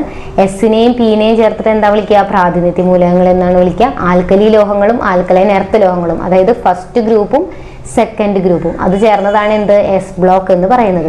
ഇനി അന്തർ സംക്രമണ മൂലകങ്ങൾ എന്ന് പറഞ്ഞു കഴിഞ്ഞാൽ ആരാ? F block മൂലകങ്ങളാണ്. ഡീനെ നമ്മൾ വിളിക്കുക സംക്രമണ മൂലകങ്ങൾ എന്നാണ്. എഫിനെയാണ് അന്തർ സംക്രമണ മൂലകങ്ങൾ എന്ന് വിളിക്കുക. താഴെ കൊടുത്തിരിക്കുന്നവയിൽ ഐസോ ഇലക്ട്രോണിക് സ്പീഷീസുകൾ, ഇത് തന്നിട്ടുള്ളതിൽ ഐസോ ഇലക്ട്രോണിക് സ്പീഷീസ് ഏതാണെന്നാണ് ചോദിച്ചിട്ടുള്ളത്. ഏതാണ്? ഓപ്ഷൻ ബി ആണ്. അതായത് ഇതിങ്ങനെയാണ് കേട്ടോ, F minus, neon, sodium plus. അപ്പോൾ അതിൽ വീഡിയോ കാണുക. ഐസോ ഇലക്ട്രോണിക് സ്പീഷീസ് എന്ന് പറഞ്ഞാൽ ഒരേ നമ്പർ ഓഫ് ഇലക്ട്രോൺ ഉള്ളവരെ വിളിക്കുന്നതാണ്. ഫ്ലൂറിൻ മൈനസ് എന്ന് പറഞ്ഞു കഴിഞ്ഞാൽ അതിൽ എത്ര ഇലക്ട്രോണാണ് ഉണ്ടാവുക? 11 ഇലക്ട്രോൺ ഉണ്ടാവും. ഫ്ലൂറിൻ മൈനസ് എന്ന് പറഞ്ഞു കഴിഞ്ഞാൽ 10 ഇലക്ട്രോൺ ഉണ്ടാവും. നിയോണിൽ 10 ഇലക്ട്രോൺ ആണ്. സോഡിയം പ്ലസ് എന്ന് പറഞ്ഞാലും 10 ഇലക്ട്രോൺ ആണ്. അതായത് സോഡിയത്തിന്റെ 11 ആണ്, അതിൽ പ്ലസ് എന്ന് പറഞ്ഞാൽ ഒരെണ്ണം പോകും. ഫ്ലൂറിന്റെ ആണെങ്കിൽ 9 ആണ് അറ്റോമിക് നമ്പർ. മൈനസ് എന്ന് പറയുമ്പോൾ ഒരെണ്ണം അതിന് കിട്ടും 10. ഓക്കെ, അപ്പോൾ ഇതറിയാത്തവരുണ്ടെങ്കിൽ വീഡിയോ കാണാം, അതിൽ ഡീറ്റെയിൽ ആയിട്ട് എങ്ങനെയാണ് എന്നൊക്കെ പറയുന്നുണ്ട്. അപ്പോൾ ഇതിൻ്റെ ആൻസർ വരുന്നത് ബി ആണ്. ഇനി അറ്റോമിക സംഖ്യ 120 ഉള്ള മൂലകത്തിന്റെ IUPAC നാമം 120. അപ്പോൾ ഇവിടെ എന്താ? 1/um, അൺനിൽ ട്രിയം, ബൈനിൽ യും, പിന്നെ അൺ/നിൽ. അപ്പൊ ഇതിൽ എന്തായിരിക്കും ഇതിന്റെ ആൻസർ എന്ന് പറയുന്നത്? ഇതിന്റെ ആൻസർ എന്ന് പറയുന്നത് ഓപ്ഷൻ ഡി ആണ്. അതായത് 1നെ നമ്മൾ അൺ എന്ന് വിളിക്കും, ബൈ എന്ന് പറഞ്ഞാൽ 2, നിൽ എന്ന് പറഞ്ഞാൽ 0. അപ്പൊ 120യുടെയാണ് നമ്മളോട് ചോദിച്ചിട്ടുള്ളത്. അപ്പൊ ആ 120 എന്ന് പറയുന്ന ഓരോ അക്കത്തിനും കറസ്പോണ്ടിങ് ആയിട്ടുള്ള ആ വേർഡ് എഴുതുക, പിന്നെ IUM ലാസ്റ്റ് ചേർക്കുക. ഓക്കെ, അപ്പൊ അതൊക്കെ വീഡിയോയിൽ നമ്മൾ പറയുന്നുണ്ട് കേട്ടോ. അപ്പൊ അതിന്റെ ഓപ്ഷൻ ഡി ആണ് ഇതിന്റെ ആൻസർ ആയിട്ട് വരുന്നത്. താഴെ തന്നിരിക്കുന്നതിൽ തെറ്റായ പ്രസ്താവന ഏത്? തെറ്റായ പ്രസ്താവനയാണ് ചോദിച്ചിട്ടുള്ളത്. ആറ്റമോസ് എന്ന ലാറ്റിൻ പദത്തിൽ നിന്നാണ് ആറ്റം എന്ന വാക്ക് സ്വീകരിച്ചത്. ആറ്റം എന്ന വാക്ക് ആദ്യമായി ഉപയോഗിച്ചത് ഓസ്റ്റ്വാൾഡ് ആണ്. അറ്റോമിക സിദ്ധാന്തം ആവിഷ്കരിച്ചത് ജോൺ ഡാൾട്ടൺ ആണ്. A new system of chemical philosophy എന്ന ബുക്ക് റൂദർഫോർഡ് ആണ് എഴുതിയിട്ടുള്ളത്. അതായത് new system of chemical philosophy എന്ന ബുക്ക് റൂദർഫോർഡിന്റെ ആണ് എന്നാണ് പറഞ്ഞിട്ടുള്ളത്. അപ്പൊ ഇതിൽ തെറ്റായിട്ടുള്ള പ്രസ്താവനയാണ് ചോദിച്ചിട്ടുള്ളത്. ആറ്റമോസ് എന്ന ലാറ്റിൻ പദത്തിൽ നിന്നാണ് ആറ്റം എന്ന വാക്ക് സ്വീകരിച്ചത്. ശരിയാണോ? അത് തെറ്റായ പ്രസ്താവനയാണ്. എന്താ? ആറ്റമോസ് എന്ന് പറയുന്നത് ഗ്രീക്ക് വേർഡാണ്. ആറ്റമോസ് എന്ന് പറയുന്നത് ഗ്രീക്ക് വേർഡാണ്. ആറ്റം എന്ന വാക്ക് ആദ്യമായി ഉപയോഗിച്ചത് ഓസ്റ്റ്വാൾഡ് ആണ്. അറ്റോമിക സിദ്ധാന്തം ആവിഷ്കരിച്ചത് ആരാ? ജോൺ ഡാൾട്ടൺ ആണ്. ശരിയാണ്. അപ്പൊ 2, 3 ഇതിൽ വരാൻ പാടില്ല. അതായത് 2, 3 ഇതിൽ നമുക്ക് വരാനായിട്ട് പാടില്ല. ബാക്കി 1 എന്തായാലും വരണം. അപ്പൊ ഇതിലൊക്കെ ഞാൻ ഒന്നിട്ടുണ്ട്. ഇനി ഇതും കൂടിയാണ് അപ്പൊ ഇത് നമുക്ക് കട്ട് ചെയ്ത് കളയാം. ഈ 2 പ്രസ്താവനകളെ പിന്നെ ഉള്ളൂ. ഈ 4ാമത്തെ നമുക്ക് അറിയണം, എന്നാൽ മാത്രമേ ആൻസർ ചെയ്യാൻ പറ്റുള്ളൂ. A new system of chemical philosophy ആരുടെയാ? റൂദർഫോർഡിന്റെ അല്ല. A new system of chemical philosophy എന്ന് പറയുന്നത് ആരുടെയാണ്? ജോൺ ഡാൾട്ടന്റെ ആണ്. അപ്പൊ ഇതാണ് ഇതിലെ തെറ്റായ പ്രസ്താവന എന്ന് പറയുന്നത്. ഓപ്ഷൻ സി ആണ് ഇവിടെ തെറ്റായ പ്രസ്താവന. ഇനി ഡാൾട്ടന്റെ ആറ്റോമിക സിദ്ധാന്തവുമായി ബന്ധപ്പെട്ട് ശരിയായ പ്രസ്താവനകൾ ഏതെല്ലാം എന്നാണ് ചോദിക്കുന്നത്. എല്ലാ പദാർത്ഥങ്ങളും ആറ്റം എന്ന് പറയുന്ന അതിസൂക്ഷ്മ കണങ്ങളാൽ നിർമ്മിതമാണ്. ഒരു മൂലകത്തിന്റെ ആറ്റങ്ങളെല്ലാം ഗുണത്തിലും വലുപ്പത്തിലും മാസിലും സമാനമായിരിക്കും. രാസപ്രവർത്തന വേളയിൽ ആറ്റത്തെ വിഭജിക്കാൻ കഴിയില്ല. രാസപ്രവർത്തനത്തിൽ ഏർപ്പെടാൻ കഴിയുന്ന ഏറ്റവും ചെറിയ കണികയാണ് ഇലക്ട്രോൺ. ഓക്കെ, അപ്പൊ ഇതിൽ ഏതാണ് ശരിയായ പ്രസ്താവന എന്ന് ചോദിച്ചിട്ടുള്ളത്? ഇവിടെ ഓപ്ഷൻസ് തന്നിട്ടുള്ളത് എല്ലാ പ്രസ്താവനകളും ശരിയാണ്. 2, 1, 2, 1, 2, 3, 1, 3. അപ്പൊ നമുക്ക് നോക്കാം. എല്ലാ പദാർത്ഥങ്ങളും ആറ്റം എന്ന് പറയുന്ന അതിസൂക്ഷ്മ കണങ്ങളാൽ നിർമ്മിതമാണ്. ശരിയാണ്. ഒരു മൂലകത്തിന്റെ ആറ്റങ്ങളെല്ലാം ഗുണത്തിലും വലുപ്പത്തിലും മാസിലും സമാനമായിരിക്കും. ഒരു മൂലകത്തിന്റെ കാര്യം പറയണേ. ഒരു മൂലകത്തിൽ ഒരേ ഇനം ആറ്റങ്ങളേ ഉള്ളൂ. അപ്പൊ അത് ശരിയാണ്. ഇനി രാസപ്രവർത്തന വേളയിൽ ആറ്റത്തെ വിഭജിക്കാൻ കഴിയില്ല. ശരിയാണ്. ഡാൾട്ടന്റെ ആറ്റോമിക സിദ്ധാന്ത പ്രകാരം അത് ശരിയാണ്. ഇനി രാസപ്രവർത്തനത്തിൽ ഏർപ്പെടാൻ കഴിയുന്ന ഏറ്റവും ചെറിയ കണികയാണ് ഇലക്ട്രോൺ. തെറ്റാണ്. കാരണം അന്നൊന്നും ഇലക്ട്രോണിനെ പറ്റിയിട്ടൊന്നും കണ്ടുപിടിച്ചിട്ടില്ല. ആറ്റോമിക സിദ്ധാന്തത്തിൽ പറയുന്നത് എന്താ? ഏറ്റവും ചെറിയ കണികയാണ് ആറ്റം എന്നാണ് പറയുന്നത്. അപ്പൊ ഇത് തെറ്റാണ്. അപ്പൊ ഇതിൽ ശരിയായ പ്രസ്താവന എന്ന് പറയുന്നത് ഓപ്ഷൻ സി ആണ് ഇവിടെ ആൻസർ ആയിട്ട് വരുന്നത്. Option C. ഇനി താഴെ തന്നിരിക്കുന്നതിൽ ശരിയായ പ്രസ്താവന. വാതകങ്ങളിലൂടെ വൈദ്യുത ഡിസ്ചാർജ് നിരീക്ഷിക്കാൻ കഴിയുന്നത് വളരെ താഴ്ന്ന മർദ്ദത്തിലും ഉയർന്ന വോൾട്ടേജുകളിലുമാണ്. കാഥോഡ് റേ ഡിസ്ചാർജ് ട്യൂബ് എക്സ്പെരിമെന്റിലൂടെ ഇലക്ട്രോൺ കണ്ടുപിടിച്ചത് ആരാണ്? ജെ തോംസൺ ആണ്. ഇലക്ട്രോണിന് പേര് കൊടുത്തത് ജോൺ സ്റ്റോണി ആണ്. ഇലക്ട്രോണിന്റെ ചാർജ് കണ്ടുപിടിച്ചത് ഓയിൽ ഡ്രോപ്പ് എക്സ്പെരിമെന്റിലൂടെ മില്ലിഗൻ ആണ്. ഇതിൽ ശരിയായ പ്രസ്താവന ഏതാ? ഇതെല്ലാ പ്രസ്താവനകളും ശരിയാണ്. ഓപ്ഷൻ എ ആണ് ഇതിൽ ആൻസർ ആയിട്ട് വരുന്നത്. എല്ലാ പ്രസ്താവനകളും ശരിയാണ്. ഇലക്ട്രോണിന് പേര് കൊടുത്തത് ജോൺ സ്റ്റോണിയാണ്. ഓക്കെ, അടുത്തത് ശരിയായ പ്രസ്താവന എഴുതാനാണ്. ഇലക്ട്രോണിന്റെ ചാർജ് ടു മാസ് റേഷ്യോ കണ്ടുപിടിച്ചത് ജെ തോംസൺ ആണ്. ഒരു ആറ്റം ഏതാണ് എന്ന് തീരുമാനിക്കുന്നത് പ്രോട്ടോൺ ആണ്. പ്രോട്ടോണിന് പേര് കൊടുത്തത് ഏണസ്റ്റ് റൂദർഫോർഡ് ആണ്. ബെറിലിയം എക്സ്പെരിമെന്റിലൂടെ ന്യൂട്രോണിനെ കണ്ടുപിടിച്ചത് ജെയിംസ് ചാഡ്വിക് ആണ്. അപ്പൊ എന്താ പറഞ്ഞിട്ടുള്ളത്? ഇതിൽ ഏതൊക്കെയാണ് ശരിയായിട്ടുള്ള പ്രസ്താവന എന്നാണ് ചോദിച്ചിട്ടുള്ളത്. ഏതാണ്? എല്ലാ പ്രസ്താവനകളും ഇതിൽ ശരിയാണ്. ബെർലിയത്തിലെ, അതായത് ബെർലിയത്തിന്റെ ഒരു തകിടിലെ എക്സ്റേ കൊണ്ട് എടുപ്പിച്ചിട്ടാണ് ന്യൂട്രോണിന്റെ കണ്ടുപിടുത്തം നടത്തിയിട്ടുള്ളത് ജെയിംസ് ചാഡ്വിക്. അപ്പോൾ ആ പോയിന്റ് ഇതിൽ മെയിനായിട്ട് നോട്ട് ചെയ്ത് വെക്കാം. ഇലക്ട്രോണിന്റെ charge to mass ratio J Thomson ആണ്. പക്ഷെ ചാർജും മാസും സെപ്പറേറ്റ് കണ്ടുപിടിക്കാൻ ജെ തോംസന് പറ്റിയിട്ടില്ല. ചാർജ് കണ്ടുപിടിച്ചത് മില്ലിഗൻ ആണ്. ചാർജ് ടു മാസ് റേഷ്യോ നേരത്തെ തന്നെ കണ്ടുപിടിച്ചു. ഇനി ചേരുംപടി ചേർക്കാനാണ്. അപ്പോൾ ആറ്റത്തിന്റെ ഓരോ മോഡലുകളും പിന്നെ ഇവിടെ ഓരോ ശാസ്ത്രജ്ഞന്മാരെയും തന്നിട്ടുണ്ട്. പ്ലം പുഡിംഗ് മോഡൽ, സൗരയൂഥ മാതൃക, പിന്നെ hydrogen spectrum, Rutherford, Bohr, J Thomson. എങ്ങനെയാ വരിക? പ്ലം പുഡിംഗ് മോഡൽ ജെ തോംസന്റെ ആണ്. സൗരയൂഥ മാതൃക റൂദർഫോർഡിന്റെ ആണ്. ഹൈഡ്രജൻ സ്പെക്ട്രം, ഹൈഡ്രജന്റെ ലൈൻ സ്പെക്ട്രം ബോർ ആണ്. ഓക്കെ, അപ്പോൾ A3 D ആണ് വരിക. ഓപ്ഷൻ ഡി ആണ് ആൻസർ ആയിട്ട് വരുന്നത്. ഇനി താഴെ തന്നിരിക്കുന്നതിൽ ശരിയായ പ്രസ്താവന. ഓഫ്-ബാർ പ്രിൻസിപ്പിൾ പ്രകാരം ഒരേ ഉപഷെല്ലിലെ ഓർബിറ്റുകളിൽ ഇലക്ട്രോണുകൾ ജോഡിയാകുന്നത് ആ ഉപഷെല്ലിലെ എല്ലാ ഓർബിറ്റുകളിലും ഓരോ ഇലക്ട്രോൺ വീതം നിറഞ്ഞതിനു ശേഷമാണ്. അപ്പൊ 3 പ്രിൻസിപ്പിൾസ് അവിടെ കൊടുത്തിട്ടില്ലേ? Aufbau principle, Pauli's exclusion principle, Hund's rule of maximum multiplicity. അപ്പൊ ഈ 3 റൂളുകൾ എന്താണെന്നുള്ളത് നമുക്ക് അറിഞ്ഞിരിക്കണം. ഓക്കെ, അപ്പോൾ വീഡിയോ കാണാത്തവർ അതൊക്കെ കാണുക. അതിലാണ് നമ്മളിത് കറക്റ്റായിട്ട് എക്സ്പ്ലെയിൻ ചെയ്യുന്നുണ്ട്. അപ്പോൾ ഇതിലെ ശരിയായ പ്രസ്താവന ഏതാണെന്നാ ചോദിച്ചിട്ടുള്ളത്? ഓപ്ഷൻ ഡി ആണ്. ഒന്നും ഇതിൽ ശരിയല്ല, എല്ലാം തെറ്റായിട്ടാണ് കൊടുത്തിട്ടുള്ളത്. ഓഫ്-ബാർ പ്രിൻസിപ്പിൾ എന്ന് പറഞ്ഞു കഴിഞ്ഞാൽ എന്താണ്? ഇതാണ് വരിക. കണ്ടോ, ഓർബിറ്റുകളുടെ ഊർജം വർദ്ധിക്കുന്ന ക്രമത്തിലാണ് ഓർബിറ്റിൽ ഇലക്ട്രോൺ പൂരണം നടക്കുക. അതായത് എനർജി കൂടി വരുന്നതിനനുസരിച്ചിട്ടാണ് അതിലേക്കൊക്കെ നമ്മൾ ഇലക്ട്രോണിനെ ഇട്ട് കൊടുക്കുക. അതാണ് എന്ത് പറയുന്നത്? Of-bar principle. Okay, of-bar principle പറയുന്നത് അതാണ്. ഓക്കെ, ഇനി ഇതേതാ? ഒരേ ഉപഷെല്ലിലെ ഓർബിറ്റുകളിൽ ഇലക്ട്രോണുകൾ ജോഡിയാകുന്നത്, ഈ കാര്യം പറഞ്ഞിട്ടുണ്ടായിരുന്നു. ഇപ്പൊ ഇങ്ങനെ പി ഓർബിറ്റിൽ എടുക്കുകയാണെങ്കിൽ ഇലക്ട്രോൺ ജോഡിയാകുന്നത് എങ്ങനെയാ? ആദ്യം ഇതിലൊക്കെ സിംഗിൾ ഇലക്ട്രോൺ വന്നതിന് ശേഷം മാത്രമേ അതിനെ ജോഡിയാക്കാനായിട്ട് പാടുള്ളൂ. അത് ഏത് റൂൾ പറയണത്? പൗളീസ് റൂൾ ആണ് അത് പറയുന്നത്. പൗളീസ് എക്സ്ക്ലൂഷൻ പ്രിൻസിപ്പിൾ ആണ് അത് പറയുന്നത്. ഇനി ഒരാറ്റത്തിലെ 2 ഇലക്ട്രോണുകൾക്ക് 4 ക്വാണ്ടം സംഖ്യയുടെയും ഗണം ഒരുപോലെ ആയിരിക്കില്ല. അതാണ് Hund's rule of maximum multiplicity എന്ന് പറഞ്ഞാൽ എന്താ? 2 ഇലക്ട്രോണുകൾ നമ്മുടെ കയ്യിലുണ്ടെങ്കിൽ ഈ 2 ഇലക്ട്രോണിന്റെയും 4 ക്വാണ്ടം നമ്പേഴ്സ്, ഒരു ഇലക്ട്രോണിന് 4 ക്വാണ്ടം നമ്പേഴ്സ് ആണ് ഉള്ളത്. ഏതൊക്കെ? Principal quantum number, azimuthal quantum number, magnetic, പിന്നെ സ്പിന്ന്. ഈ 4 ക്വാണ്ടം നമ്പർ ഒരുപോലെ ഒരിക്കലും വരില്ല. ഈ ഇലക്ട്രോണിന്റെ 4 ക്വാണ്ടം നമ്പറും ഈ ഇലക്ട്രോണിന്റെ 4 ക്വാണ്ടം നമ്പറും നോക്കുകയാണെങ്കിൽ അതിൽ ഏതെങ്കിലും ഒരെണ്ണം വ്യത്യാസം ഉണ്ടായിരിക്കും. 4 എണ്ണം ഒരുപോലെ വരില്ല എന്ന് പറയുന്നത് ഹൺസ് റൂളാണ്. ഇനി n=2, l=1 എന്നീ ക്വാണ്ടം സംഖ്യകളുള്ള ഓർബിറ്റൽ ഏതാണെന്നാ ചോദിച്ചിട്ടുള്ളത്. n=2 എന്ന് പറയുമ്പോൾ 2നെ അതുപോലെ എടുത്ത് എഴുതുക. l=1 എന്ന് പറയുമ്പോൾ 0 ആണെങ്കിൽ l=0 ആണെങ്കിൽ s ആണ്, 1 ആണെങ്കിൽ p ആണ്, 2 ആണെങ്കിൽ ഏതാ? d ആണ്, 3 ആണെങ്കിൽ f ആണ്. അപ്പോൾ 1 ആണെങ്കിൽ ഏത് എഴുതണം? p എന്ന് എഴുതണം. 2p എന്നതാണ് ഇതിന്റെ ആൻസർ വരുന്നത്. ഓപ്ഷൻ ബി ആണ് ആൻസർ. ഇനി ചേരുംപടി ചേർക്കുക. അതായത് ഹൈഡ്രജൻ ലൈൻ സ്പെക്ട്രത്തിന്റെ കാര്യം ഇവിടെ കൊടുത്തിട്ടില്ലേ? ലൈമാൻ, ബാമർ, പാഷൻ ഏതൊക്കെ റേഞ്ചസിലാണ് വരുന്നത്? അപ്പൊ ഇതിന്റെ ആൻസർ ഏതാ വരിക? ഓപ്ഷൻ സി ആണ്. ലൈമാൻ എന്ന് പറഞ്ഞു കഴിഞ്ഞാൽ അൾട്രാവയലറ്റ്, ബാമർ ദൃശ്യപ്രകാശം, പാഷനും ബ്രാക്കറ്റും ഫണ്ടും ഉണ്ട്. അതെല്ലാം ഇൻഫ്രാറെഡ് റേഞ്ചുമാണ്. ഇനി ഇന്ത്യയുടെ, അപ്പോൾ നമ്മളിപ്പോൾ കെമിസ്ട്രിയിലുള്ള കുറച്ച് ക്വസ്റ്റ്യൻസ് ആണ് ഡിസ്കസ് ചെയ്തത്. അപ്പോൾ ഇന്ത്യയുടെ ഇനി നമ്മൾ ഭരണഘടനയിലേക്കാണ്. ഇന്ത്യയുടെ ദേശീയ മുദ്രയായി സിംഹമുദ്രയെ അംഗീകരിച്ചത് എന്ന ഓപ്ഷൻ ബി ആണ്. 1950 ജനുവരി 26. ഇന്ത്യയുടെ ദേശീയ കലണ്ടറായ ശകവർഷ കലണ്ടർ ആരംഭിക്കുന്നത് എവിടം തൊട്ടാണ്? ഓപ്ഷൻ സി ആണ് AD 78. AD 78. മയിലിനെ ഇന്ത്യയുടെ ദേശീയ പക്ഷിയായി അംഗീകരിച്ച വർഷം. മയിലിനെ ഇന്ത്യയുടെ ദേശീയ പക്ഷിയായി അംഗീകരിച്ചത് ഓപ്ഷൻ സി ആണ് 1963. ഇനി ഇന്ത്യൻ രൂപയുടെ ചിഹ്നം രൂപകൽപ്പന ചെയ്ത വർഷം എന്നാണ്? ഓപ്ഷൻ സി ആണ് 2010 ജൂലൈ 15. 2010 ജൂലൈ 15.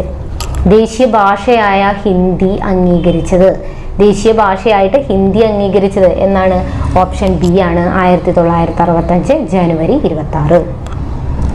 പ്രൊജക്ട് ടൈഗർ ഏത് വർഷം മുതലാണ് നടപ്പിലാക്കിയത്? പ്രൊജക്ട് ടൈഗർ നടപ്പിലാക്കിയത് 1973. Option C 1973. ഇനി ഇന്ത്യൻ ഫ്ലാഗ് കോഡ് നിലവിൽ വന്ന വർഷം.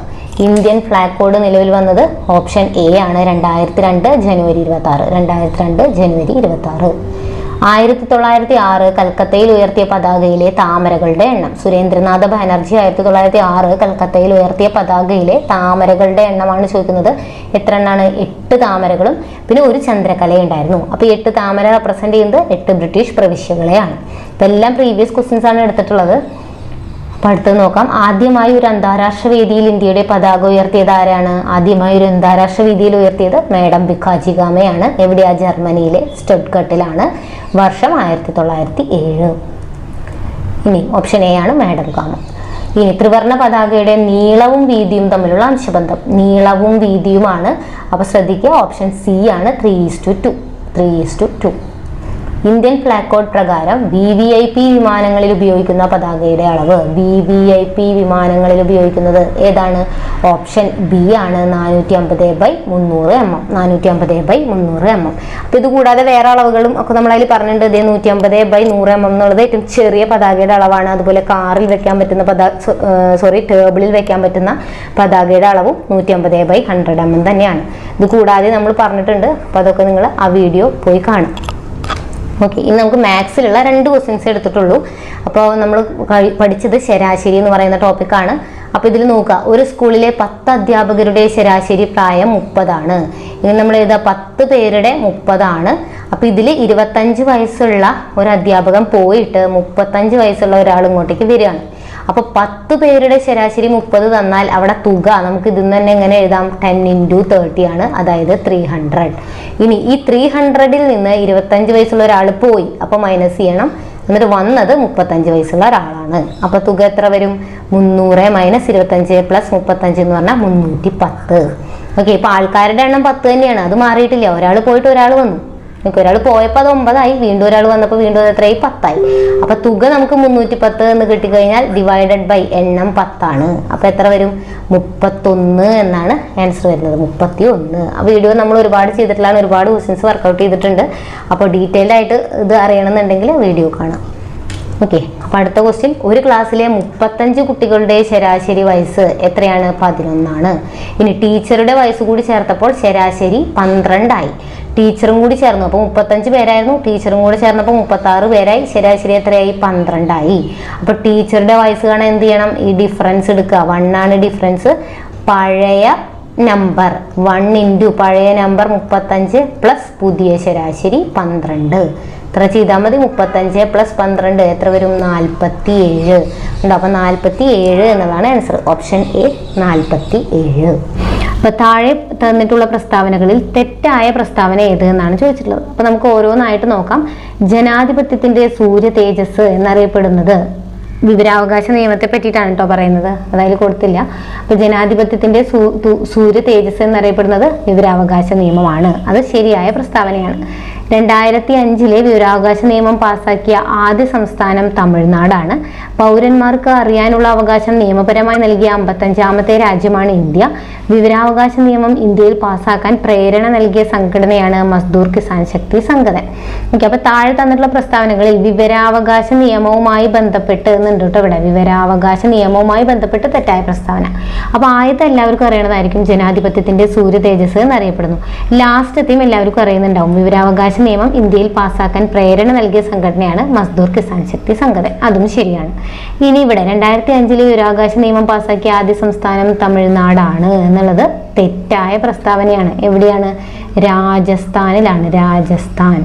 അപ്പോൾ വിവരാവകാശ നിയമം ആദ്യമായി പാസ്സാക്കിയത് തമിഴ്നാട്ടിൽ തന്നെയാണ്. പക്ഷെ 2005 വിവരാവകാശ നിയമം അല്ലായിരുന്നു അത് 1997 പാസ്സാക്കിയിട്ടുള്ളതാണ്. അപ്പോൾ 2005 വിവരാവകാശ നിയമം പാസ്സാക്കിയ ആദ്യ സംസ്ഥാനം ഏതാ? രാജസ്ഥാനാണ്. ഇനി പൗരന്മാർക്ക് അറിയാനുള്ള അവകാശം നിയമപരമായി നൽകിയ 55ാമത്തെ രാജ്യമാണ് ഇന്ത്യ. അതും ശരിയായ പ്രസ്താവനയാണ്. അടുത്ത ക്വസ്റ്റ്യൻ, മസ്ദൂർ കിസാൻ ശക്തി സംഘത്തിന്റെ സ്ഥാപക ആരാണ്? സ്ഥാപക ആരാ? അരുണ റോയ്. അരുണ റോയ് ആണ് മസ്ദൂർ കിസാൻ ശക്തി സംഘത്തിന്റെ സ്ഥാപക. താഴെ തന്നിട്ടുള്ള പ്രസ്താവനകളിൽ തെറ്റായ പ്രസ്താവന ഏതെന്നാണ് ചോദിച്ചിട്ടുള്ളത്. വിവരാവകാശ അപേക്ഷയുടെ ഫീസ് 10 രൂപയാണ്. പബ്ലിക് ഇൻഫർമേഷൻ ഓഫീസർ 30 ദിവസത്തിനകം മറുപടി നൽകണം. ജീവനെയോ വ്യക്തി സ്വാതന്ത്ര്യത്തെയോ ബാധിക്കുന്ന വിവരങ്ങൾ 48 മണിക്കൂറിനുള്ളിൽ നൽകണം. മൂന്നാം കക്ഷിയുടെ വിവരങ്ങളുടെ കാര്യത്തിൽ അപേക്ഷയുടെ മറുപടി 35 ദിവസത്തിനകം നൽകണം. ഇതാണ്. അപ്പൊ ആദ്യം എന്താ? ഫീസ് എത്ര രൂപയാ? 10 രൂപയാണ്. ശരിയായ പ്രസ്താവന. പബ്ലിക് ഇൻഫർമേഷൻ ഓഫീസർക്ക് നമ്മൾ അപേക്ഷ കൊടുത്താൽ 30 ദിവസത്തിനകം മറുപടി നൽകണം എന്നുള്ളതും ശരിയായ പ്രസ്താവനയാണ്. ജീവനെയോ വ്യക്തി സ്വാതന്ത്ര്യത്തെയോ ബാധിക്കുന്ന വിവരങ്ങൾ 48 മണിക്കൂറിനുള്ളിൽ നൽകണം എന്നുള്ളതും ശരിയായ പ്രസ്താവനയാണ്. മൂന്നാം കക്ഷിയുടെ വിവരങ്ങളുടെ കാര്യത്തിൽ അപേക്ഷയുടെ മറുപടി 35 ദിവസത്തിനുള്ളിൽ നൽകണം എന്നുള്ളത് എന്താ? തെറ്റാണ്. എത്ര ദിവസത്തിനുള്ളിൽ? 40 ദിവസത്തിനുള്ളിൽ നൽകണം എന്നുള്ളതാണ് ശരിയായിട്ടുള്ള ആൻസർ. ഇനി വിവരാവകാശ നിയമം നിലവിൽ വന്നത് എന്നാണ്? 2005 ഒക്ടോബർ 12-നാണ്. അപ്പോൾ ഈ ഡേറ്റ് എന്താ? ഇത് പാസ്സാക്കിയതാണ്. 2005 ജൂൺ 15-ന് പാസ്സാക്കി. പക്ഷെ നിലവിൽ വന്നത് 2005 ഒക്ടോബർ 12-നാണ്. ഇനി താഴെ തന്നിട്ടുള്ള പ്രസ്താവനകളിൽ തെറ്റായ പ്രസ്താവന ഏതാണെന്നാണ് ചോദിച്ചിട്ടുള്ളത്. കേന്ദ്ര വിവരാവകാശ കമ്മീഷൻ റിപ്പോർട്ട് സമർപ്പിക്കുന്നത് കേന്ദ്ര ഗവൺമെന്റിനാണ്. സംസ്ഥാന വിവരാവകാശ കമ്മീഷണറെ നീക്കം ചെയ്യുന്നത് രാഷ്ട്രപതിയാണ്. കേരള സംസ്ഥാന വിവരാവകാശ കമ്മീഷൻ നിലവിൽ വന്നത് 2005 ഡിസംബർ 19-നാണ്. മുഖ്യ വിവരാവകാശ കമ്മീഷണറും വിവരാവകാശ കമ്മീഷണർമാരും പുനർനിയമനത്തിന് അർഹരല്ല. അപ്പൊ ഇതിൽ ഏതൊക്കെയാ ശരിയായിട്ടുള്ളത്? കേന്ദ്ര വിവരാവകാശ കമ്മീഷൻ റിപ്പോർട്ട് സമർപ്പിക്കുന്നത് ആർക്കാ? കേന്ദ്ര ഗവൺമെന്റിനാണ്. കേരള സംസ്ഥാന വിവരാവകാശ കമ്മീഷൻ നിലവിൽ വന്നത് 2005 ഡിസംബർ 19-ന് തന്നെയാണ്. മുഖ്യ വിവരാവകാശ കമ്മീഷണറും വിവരാവകാശ കമ്മീഷണർമാരും പുനർനിയമനത്തിന് അർഹരല്ല. അതും ശരിയാണ്. അപ്പൊ ഇവിടെ തെറ്റേതാ? സംസ്ഥാന വിവരാവകാശ കമ്മീഷണറെ നീക്കം ചെയ്യുന്നത് ആരാ? ഗവർണറാണ്. രാഷ്ട്രപതിയല്ല, ഗവർണറാണ് നീക്കം ചെയ്യുന്നതും നിയമിക്കുന്നതും രാജിക്കത്ത് കൊടുക്കേണ്ടതും സത്യപ്രതിജ്ഞ ചെയ്യുന്നതും ഒക്കെ ആരാ തന്നെയാ? ഗവർണർ തന്നെയാണ്. ഇനി വിവരാവകാശത്തിനുള്ള അപേക്ഷ സമർപ്പിക്കേണ്ടത് ആർക്കാണ്? ഇതിലെ ഇൻഫർമേഷൻ കമ്മീഷണർ, ഇൻഫർമേഷൻ കമ്മീഷൻ അംഗങ്ങൾക്കോ, ഇൻഫർമേഷൻ കമ്മീഷൻ അംഗങ്ങൾക്കോ, പബ്ലിക് ഇൻഫർമേഷൻ കമ്മീഷണർക്കോ, പബ്ലിക് ഇൻഫർമേഷൻ ഓഫീസർക്കോ, അസിസ്റ്റന്റ് പബ്ലിക് ഇൻഫർമേഷൻ ഓഫീസർക്കോ. അപ്പോൾ ഓപ്ഷൻ സി ആണ്. പബ്ലിക് ഇൻഫർമേഷൻ ഓഫീസർ അല്ലെങ്കിൽ അസിസ്റ്റന്റ് പബ്ലിക് ഇൻഫർമേഷൻ ഓഫീസർക്കാണ് നമ്മൾ വിവരാവകാശത്തിനുള്ള എന്ത് കൊടുക്കേണ്ടത്? അപേക്ഷ സമർപ്പിക്കേണ്ടത്. ഇനി താഴെ തന്നിട്ടുള്ളതിൽ കേന്ദ്ര മുഖ്യ വിവരാവകാശ കമ്മീഷണർ ആയിട്ടില്ലാത്ത വ്യക്തി. താഴെ തന്നിട്ടുള്ളതിൽ കേന്ദ്ര മുഖ്യ വിവരാവകാശ കമ്മീഷണർ ആയിട്ടില്ലാത്ത വ്യക്തി ആരാണ്? ദീപക് സന്ധു ആയിട്ടുണ്ട്. എൻ തിവാരി ആയിട്ടുണ്ട്. അതായത് ഇത് ആദ്യമായിട്ട് കേന്ദ്ര മുഖ്യ വിവരാവകാശ കമ്മീഷണർ ആയിട്ടുള്ള ആദ്യത്തെ വനിതയാണ് ദീപക് സന്ധു. രണ്ടാമത്തെ വ്യക്തിയാണ് എൻ തിവാരി. രാധാകൃഷ്ണ മാത്തൂറും ആയിട്ടുണ്ട്. രാജേന്ദ്ര ബാബു ആയിട്ടില്ല. ഇനി മൗലികാവകാശങ്ങളുടെ സംരക്ഷകൻ എന്ന് പറയുന്നത് ആരാ? സുപ്രീം കോടതിയാണ്. സുപ്രീം കോടതി. മൗലികാവകാശങ്ങളെ പറ്റി ശരിയല്ലാത്തത്, ഇതിൽ ശരിയല്ലാത്തത് ഏതാണ്? ഭേദഗതി വരുത്താവുന്നവ, ന്യായീകരിക്കാവുന്നവ, നെഗറ്റീവോ പോസിറ്റീവോ ആകാം, പരിപൂർണമായവ. ഇതിലേതാണ് ശരിയല്ലാത്തത്? പരിപൂർണമായവ എന്നുള്ളതാണ് ശരിയല്ലാത്തത്. നെഗറ്റീവ് സ്വഭാവമുള്ളതും പോസിറ്റീവ് സ്വഭാവമുള്ളതും ഉണ്ട്. ന്യായീകരിക്കാം, നമുക്ക് കോടതിയെ സമീപിക്കാം ഇത് ലംഘിക്കപ്പെട്ടാൽ. ഇനി അതുപോലെ തന്നെ ഭരണഘടനയുടെ ഘടനയ്ക്ക് മാറ്റമില്ലാത്ത രീതിയിൽ ഇത് ഭേദഗതി വരുത്താവുന്നതുമാണ്. അപ്പൊ അത് മൂന്നും ശരിയായിട്ടുള്ള പ്രസ്താവനകളാണ്. പ്രീവിയസ് ക്വസ്റ്റ്യൻ ആണ് കേട്ടോ അതൊക്കെ. ഇനി താഴെ തന്നിട്ടുള്ള പ്രസ്താവനകളിൽ തെറ്റായ പ്രസ്താവനയെ ചോദിച്ചിട്ടുള്ളത്. മൗലികാവകാശങ്ങളുടെ ശില്പി സർദാർ വല്ലഭായ് പട്ടേലാണ്. ശരിയാണ്. മൗലികാവകാശങ്ങൾ ഉൾപ്പെട്ടിരിക്കുന്ന ഭാഗം 3 ആണ്. ഭരണഘടനയിലെ ഭാഗം 3 മൗലികാവകാശങ്ങളെ പറ്റി പറയുന്നു. മൗലികാവകാശങ്ങളെ കുറിച്ചുള്ള പ്രമേയം എഴുതി തയ്യാറാക്കിയത് പട്ടേലാണ്. ഒരു വ്യക്തിക്ക് ഒരു കാരണവശാലും നിഷേധിക്കാൻ പാടില്ലാത്ത അവകാശങ്ങളാണ് മൗലികാവകാശങ്ങൾ. അപ്പൊ അതുകൊണ്ട് അത് PYQ ആണ്. അപ്പൊ ഇത് ശരിയായിട്ടുള്ള ആൻസറാണ്. ഒരു വ്യക്തിക്ക് ഒരു കാരണവശാലും നിഷേധിക്കാൻ പാടില്ല. അപ്പൊ ഇതെന്താ? ഇതാണ് തെറ്റായ പ്രസ്താവന. മൗലികാവകാശങ്ങളെ കുറിച്ചുള്ള പ്രമേയം എഴുതിയത് പട്ടേൽ അല്ല. എഴുതി തയ്യാറാക്കിയത് ആരാണ്? നെഹ്റു ആണ്. പട്ടേൽ അധ്യക്ഷനായിട്ടുള്ള 1931 കറാച്ചി സമ്മേളനത്തിലാണ് അത് അവതരിപ്പിച്ചത് എന്ന് മാത്രം. ഓക്കെ. ഇനി സ്വത്തവകാശത്തെ മൗലികാവകാശത്തിൽ നിന്ന് എടുത്തു കളഞ്ഞ ഭേദഗതി ഏത് ഭേദഗതിയാണ്? 1978 44-ാം ഭേദഗതി. സോറി, ഇവിടെ 44 കേട്ടോ. 1978 44-ാം ഭേദഗതി. 1978 44-ാം ഭേദഗതി പ്രകാരമാണ് സ്വത്തവകാശത്തെ മൗലികാവകാശത്തിൽ നിന്നും എടുത്തു കളഞ്ഞത്. ഇനി കരുതൽ തടങ്കൽ എത്ര മാസം വരെ നീട്ടിക്കൊണ്ടുപോകാൻ കഴിയും? ഒരു വ്യക്തിയെ കരുതൽ തടങ്കലിൽ എത്ര മാസം വരെ വെക്കാൻ പറ്റും? 3 മാസം. പ്രീവിയസ് ക്വസ്റ്റ്യൻ ആണ്, 3 മാസം. ഈ ചേരുംപടി ചേർക്കാനാണ് ആർട്ടിക്കിൾ 21. കുറെ ആർട്ടിക്കിളുകളും അത് എന്തിനെയാണ് പ്രതിപാദിക്കുന്നത് എന്നാണ് ഇവിടെ കൊടുത്തിട്ടുള്ളത്. അപ്പൊ നമുക്കറിയാം ആർട്ടിക്കിൾ 21 എന്താണ്? മൗലികാവകാശങ്ങളുടെ അടിത്തറ. മൗലികാവകാശങ്ങളുടെ അടിത്തറ. ആർട്ടിക്കിൾ 17 ഏതാണ്? അയിത്ത നിർമാർജനം. അയിത്ത നിർമാർജനമാണ്. 32 എന്താ പറയുന്നത്? മൗലികാവകാശങ്ങളിൽ മൗലികമായത്. 24 ആണ് എന്ത്? ബാലവേല നിരോധനം. 24 ബാലവേല നിരോധനം. അപ്പോൾ ഏതാണ്? A3, B4 ഇതാണ് വരിക. C2 and D1. ഇനി ദേവദാസി സമ്പ്രദായത്തെ വിലക്കുന്ന ആർട്ടിക്കിൾ ഏതാണ്? ദേവദാസി സമ്പ്രദായത്തെ വിലക്കുന്ന ആർട്ടിക്കിൾ 23 ആണ്. ആർട്ടിക്കിൾ 23. ബാലവേല 24, ദേവദാസി സമ്പ്രദായം ആർട്ടിക്കിൾ 23 ആണ്. ചേരുംപടി ചേർക്കാനാണ് എന്താ? Habeas corpus. കുറെ റിട്ടുകളും അതിന്റെ അർത്ഥങ്ങളും അവിടെ കൊടുത്തിട്ടുള്ളത്. Habeas corpus, mandamus, certiorari and prohibition. അപ്പൊ ഹേബിയസ് കോർപ്പസ് എന്ന് പറഞ്ഞാൽ എന്താ? ശരീരം ഹാജരാക്കുക. മാൻഡമസ് എന്ന് പറഞ്ഞു കഴിഞ്ഞാൽ നാം കൽപ്പിക്കുന്നു. സെർഷ്യോററി എന്ന് വെച്ച് കഴിഞ്ഞാൽ സാക്ഷ്യപ്പെടുത്തുക. പ്രൊഹിബിഷൻ തടയുക എന്നുള്ളതാണ്. അപ്പൊ അതായത് A3, B4, C1, D2. Option C ആണ് ആൻസർ ആയിട്ട് വരുന്നത്. മൗലിക കടമകൾ ഇന്ത്യൻ ഭരണഘടനയിൽ ഉൾപ്പെടുത്തിയ വർഷം. മൗലിക കടമകൾ ഇന്ത്യൻ ഭരണഘടനയിൽ ഉൾപ്പെടുത്തിയ വർഷം ഏതാണ്? 1976-ലാണ്. 1976-ലെ 42-ാം ഭരണഘടനാ ഭേദഗതി പ്രകാരമാണ് 10 മൗലിക കടമകളെ ഭരണഘടനയിൽ ഉൾപ്പെടുത്തിയത്. ഇനി താഴെ തന്നിട്ടുള്ള പ്രസ്താവനകളിൽ തെറ്റായ പ്രസ്താവന ഏതാണെന്നാണ് ചോദിച്ചിട്ടുള്ളത്. 1976-ലെ ഭരണഘടനാ ഭേദഗതിയിലൂടെ 10 മൗലിക കടമകളെ ഭരണഘടനയിൽ ഉൾപ്പെടുത്തി. അപ്പോൾ നമ്മൾ പറഞ്ഞാണ് ശരിയാണ്.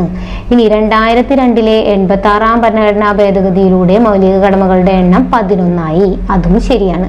അപ്പോൾ 10 എണ്ണമാണ് ആ സമയത്ത് ഉണ്ടായിരുന്നുള്ളൂ. പിന്നെ 11ാമത്തെ ആഡ് ചെയ്തത് 2002-ലെ 86-ാം ഭേദഗതിയിലൂടെയാണ്. ഇനി മൗലിക കടമകൾ എന്ന ആശയം കടമെടുത്തത് എവിടുന്ന? റഷ്യയിൽ നിന്നാണ്. ശരിയാണ്.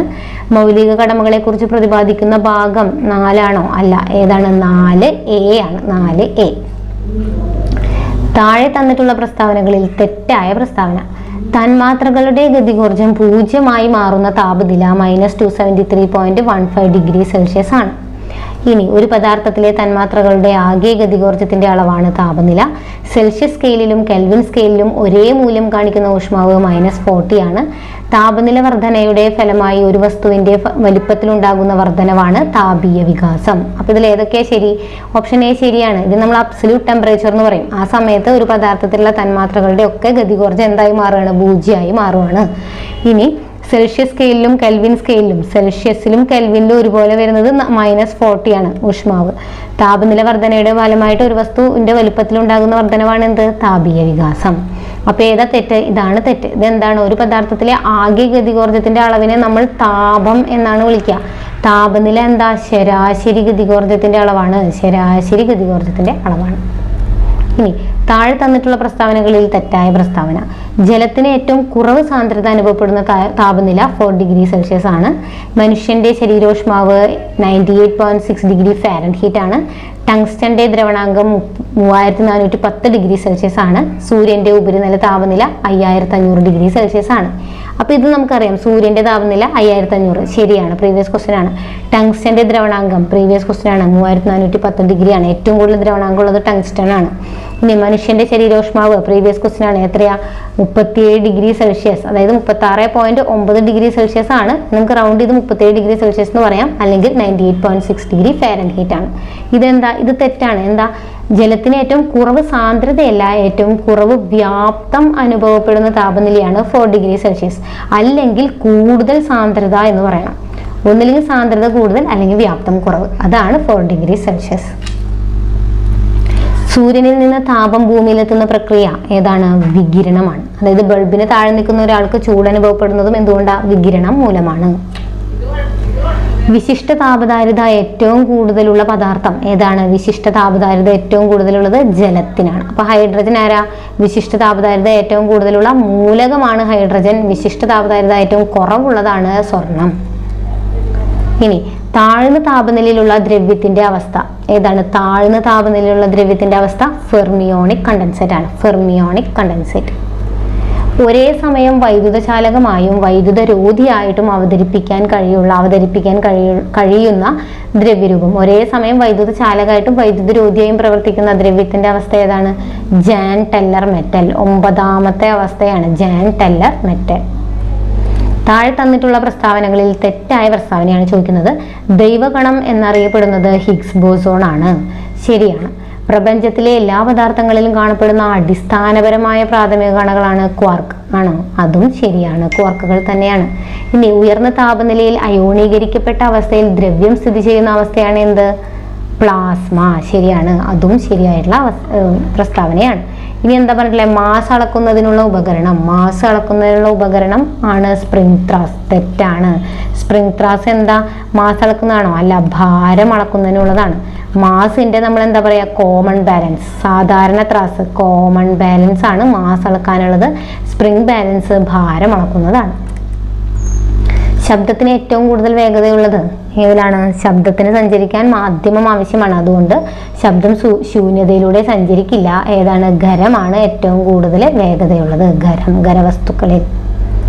പ്രതിധ്വനി കേൾക്കാൻ ആവശ്യമായിട്ടുള്ള ദൂരം. പ്രതിധ്വനി കേൾക്കാൻ ആവശ്യമായ ദൂരം എത്രയാ? 17 മീറ്റർ ആണോ? 17ൽ കുറവ് ഓർ 17ൽ കൂടുതൽ? എങ്ങനെയാണ്? 17ൽ കൂടുതലാണ്. അതായത് 17.2 മീറ്റർ ആണ് മിനിമം പ്രതിധ്വനി കേൾക്കാനായിട്ട് വേണ്ടത്. കേൾക്കുന്ന ശബ്ദത്തിന്റെ കൂർമ്മത. കേൾക്കുന്ന ശബ്ദത്തിന്റെ കൂർമ്മത അറിയപ്പെടുന്നത് എന്താ? സ്ഥായി എന്നാണ്. സ്ഥായി. കേൾക്കുന്ന ശബ്ദത്തിന്റെ കൂർമ്മതയാണ് സ്ഥായി. താഴെ തന്നിട്ടുള്ള പ്രസ്താവനകളിൽ തെറ്റായ പ്രസ്താവനയെ ചോദിച്ചിട്ടുള്ളത്. സ്ഥായി ശബ്ദത്തിന്റെ ആവൃത്തിയെ ആശ്രയിച്ചിരിക്കുന്നു. ശരിയാണ്. ഉച്ചത കമ്പന ആയതിയെ ആശ്രയിച്ചിരിക്കുന്നു. അതും ശരിയാണ്. ഉച്ചത കമ്പന ആയതിയാണ് ആശ്രയിച്ചിട്ടുള്ളത്. ഇനി അതുപോലെ തന്നെ ഉച്ചത അളക്കുന്ന യൂണിറ്റ് എന്താ? ഡെസിബലാണ്. അപ്പൊ ഏതായിരിക്കും തെറ്റ്? ഇതാണ് തെറ്റ്. താഴ്ന്ന സ്ഥായിലുള്ള ശബ്ദതരംഗങ്ങളുടെ കൂട്ടം ട്രബിൾ. തെറ്റാണ്. എന്താണ്? താഴ്ന്ന സ്ഥായിലുള്ളതിനെ നമ്മൾ വിളിക്കുക ബാസ് എന്നാണ്. ബാസ്. അപ്പൊ ട്രബിൾ എന്ന് പറഞ്ഞു കഴിഞ്ഞാൽ എന്താ? ഉയർന്ന സ്ഥായിലുള്ളതാണ്. ഉയർന്ന സ്ഥായിലുള്ള ശബ്ദതരംഗങ്ങളുടെ കൂട്ടമാണ് ട്രബിൾ. ഇനി മാത്സിലുള്ള ഒരു ക്വസ്റ്റ്യൻ. നമ്മൾ ടൈം ആൻഡ് ഡിസ്റ്റൻസ് ആണ് പറഞ്ഞിട്ടുണ്ടായിരുന്നത്. ഒരു ക്വസ്റ്റ്യൻ മാത്രമേ ഉൾപ്പെടുത്തിയിട്ടുള്ളൂ. ഒരേ ദിശയിൽ സമാന്തര ട്രാക്കുകളിൽ സഞ്ചരിക്കുന്ന 2 തീവണ്ടികളുടെ വേഗത 50 കിലോമീറ്ററും 100 km/hഉമാണ്. ആദ്യ തീവണ്ടി പുറപ്പെട്ട് 2 മണിക്കൂറിന് ശേഷമാണ് രണ്ടാമത്തെ തീവണ്ടി പുറപ്പെട്ടത്. എത്ര ദൂരം കഴിയുമ്പോഴാണ് 2 തീവണ്ടികളും ഒപ്പം എത്തുക എന്നാണ് ചോദിച്ചിട്ടുള്ളത്. അപ്പൊ ഇങ്ങനെ 2 വേഗതകൾ ഇവിടെ എന്താ തന്നിട്ടുള്ള? 2 വേഗതകൾ തന്നിട്ടുണ്ട്. അതുപോലെ തന്നെ ടൈം ഡിഫറൻസും തന്നിട്ടുണ്ട്. അപ്പൊ 2 വേഗതകളും ഒരു ടൈം ഡിഫറൻസും തന്നാൽ ദൂരം കാണാൻ ഏത് ഇക്വേഷൻ മതി? S1 S2 divided by S1 minus S2 ഇൻറ്റു ആ ടൈം ഡിഫറൻസ്. S1 S2 എന്ന് പറയുന്നത് S1 എന്ന് പറഞ്ഞാൽ 50, S2 എന്ന് പറഞ്ഞാൽ 100. ആ 2 വേഗതകളാണ്. അപ്പൊ 50 ഇൻറ്റു 100 ഡിവൈഡഡ് ബൈ ഇവരുടെ ഡിഫറൻസ് എത്രയാ? 100 മൈനസ് 50 എന്ന് പറഞ്ഞു കഴിഞ്ഞാൽ എത്രയാ? 50 തന്നെയാണ്. 50 ഇൻറ്റു ടൈം ഡിഫറൻസ് 2 മണിക്കൂർ 2 എന്ന് എഴുതാം. അപ്പൊ 50 ക്യാൻസലായി. എത്ര വരും? 200 കിലോമീറ്റർ. കണ്ടോ, ഇവിടെ എല്ലാം കിലോമീറ്ററിലാണ്. അപ്പൊ 200 കിലോമീറ്റർ എന്നുള്ളതാണ് ആൻസർ ആയിട്ട് വരിക. അപ്പൊ ഇതിന്റെയൊക്കെ എക്സ്പ്ലനേഷൻ നമ്മുടെ വീഡിയോയിൽ ചെയ്തിട്ടുണ്ട്. അപ്പൊ വീഡിയോ ഒക്കെ കാണാത്തവരുണ്ടെങ്കിൽ വീഡിയോസ് ഒക്കെ കാണാം. അപ്പൊ താഴെ തന്നിട്ടുള്ളതിൽ സമ്പർക്ക ബലത്തിന് ഉദാഹരണം പ്രീവിയസ് ആയി ചോദിച്ചിട്ടുള്ളതാണ്. താഴെ തന്നിട്ടുള്ളതിൽ സമ്പർക്ക ബലം. അപ്പൊ സമ്പർക്കത്തിൽ വരുമ്പോൾ ഉള്ളതാണ് സമ്പർക്ക ബലം. ബലം 2 ടൈപ്പ് ഉണ്ട്: സമ്പർക്ക ബലം, സമ്പർക്കരഹിത ബലം. ഓക്കെ, അപ്പൊ അതൊന്നും എക്സ്പ്ലെയിൻ ചെയ്യുന്നില്ല. അതൊക്കെ നമ്മൾ ക്ലാസ്സിൽ ഓൾറെഡി ഡീറ്റെയിൽഡ് ആയിട്ട് പറഞ്ഞിട്ടുള്ളതാണ്. അപ്പൊ ഇതിന്റെ ആൻസർ പറയാം. സമ്പർക്ക ബലത്തിന് ഇതിൽ ഉദാഹരണം ഏതാണ്? വിസ്കസ് ബലമാണ്. ഇത് 3ഉം സമ്പർക്കരഹിത ബലങ്ങളാണ്. വിസ്കസ് ബലം, പ്രതല ബലം ഒക്കെയാണ് സമ്പർക്ക ബലത്തിന് എക്സാമ്പിൾ ആയിട്ട് വരുന്നത്. ഇനി താഴെ തന്നിട്ടുള്ള പ്രസ്താവനകളിൽ തെറ്റായ പ്രസ്താവന ഏത്? കണ്ടോ, അപ്പൊ ഇതിൽ നമ്മൾ ഉൾപ്പെടുത്തിയിട്ടുള്ള എല്ലാം PYQs ആണ്. അപ്പൊ ഇതിൽ നോക്കാം. ഉരുളൽ ഘർഷണം. അപ്പൊ നിങ്ങൾ ജസ്റ്റ് ഒന്ന് പോസ് ചെയ്യുക, എന്നിട്ട് ആൻസർ എഴുതാൻ പറ്റുന്നുണ്ടോ എന്നുള്ളത് നോക്കാം. അപ്പൊ ഞാൻ ജസ്റ്റ് പറഞ്ഞു പോവാണ്. ഉരുളൽ ഘർഷണം നിരങ്ങൽ ഘർഷണത്തെക്കാൾ കുറവാണ്. അപ്പൊ ആ സ്റ്റേറ്റ്മെന്റ് ശരിയായിട്ടുള്ള പ്രസ്താവനയാണ്. PYQ ആണ്. ഉരുളൽ ഘർഷണം നിരങ്ങൽ ഘർഷണത്തെക്കാൾ കുറവാണ്. ഇനി ഒരു വസ്തു ദ്രവത്തിലായിരിക്കുമ്പോൾ ആ വസ്തുവിന് ആ ദ്രവത്തിൽ അനുഭവപ്പെടുന്ന ഭാരക്കുറവാണ് പ്ലവക്ഷമ ബലം. അതും ശരിയാണ്.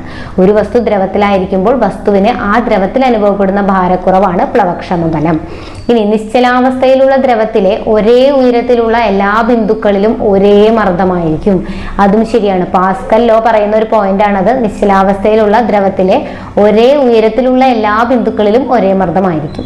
ഇനി അടുത്ത, അപ്പൊ ഏതായിരിക്കും തെറ്റ്? ഈ പ്രസ്താവനയാണ് തെറ്റ്. ഇത് നോക്കുക, താപനില വർദ്ധിക്കുമ്പോൾ ഒരു വാതകത്തിന്റെ വിസ്കോസിറ്റി കുറയുന്നു എന്നുള്ളത് തെറ്റായ പ്രസ്താവനയാണ്. വാതകത്തിന്റെ വിസ്കോസിറ്റി കൂടുകയാണ് ചെയ്യുക, കുറയുന്നത് ആരുടെയാ? ദ്രാവകത്തിന്റെയാണ്. ഓക്കെ, താപനില വർദ്ധിക്കുമ്പോൾ ദ്രാവകത്തിന്റെ വിസ്കോസിറ്റി കുറയും, വാതകത്തിന്റെ വിസ്കോസിറ്റി കൂടുകയാണ് ചെയ്യുക. ഇനി ഒരു ന്യൂട്ടൺ എന്ന് പറഞ്ഞു കഴിഞ്ഞാൽ, ന്യൂട്ടൺ എന്ന് പറയുന്നത് SI യൂണിറ്റ് ആണ്. നമ്മൾ CGS യൂണിറ്റിലേക്ക് മാറ്റാണ് ഡൈൻ.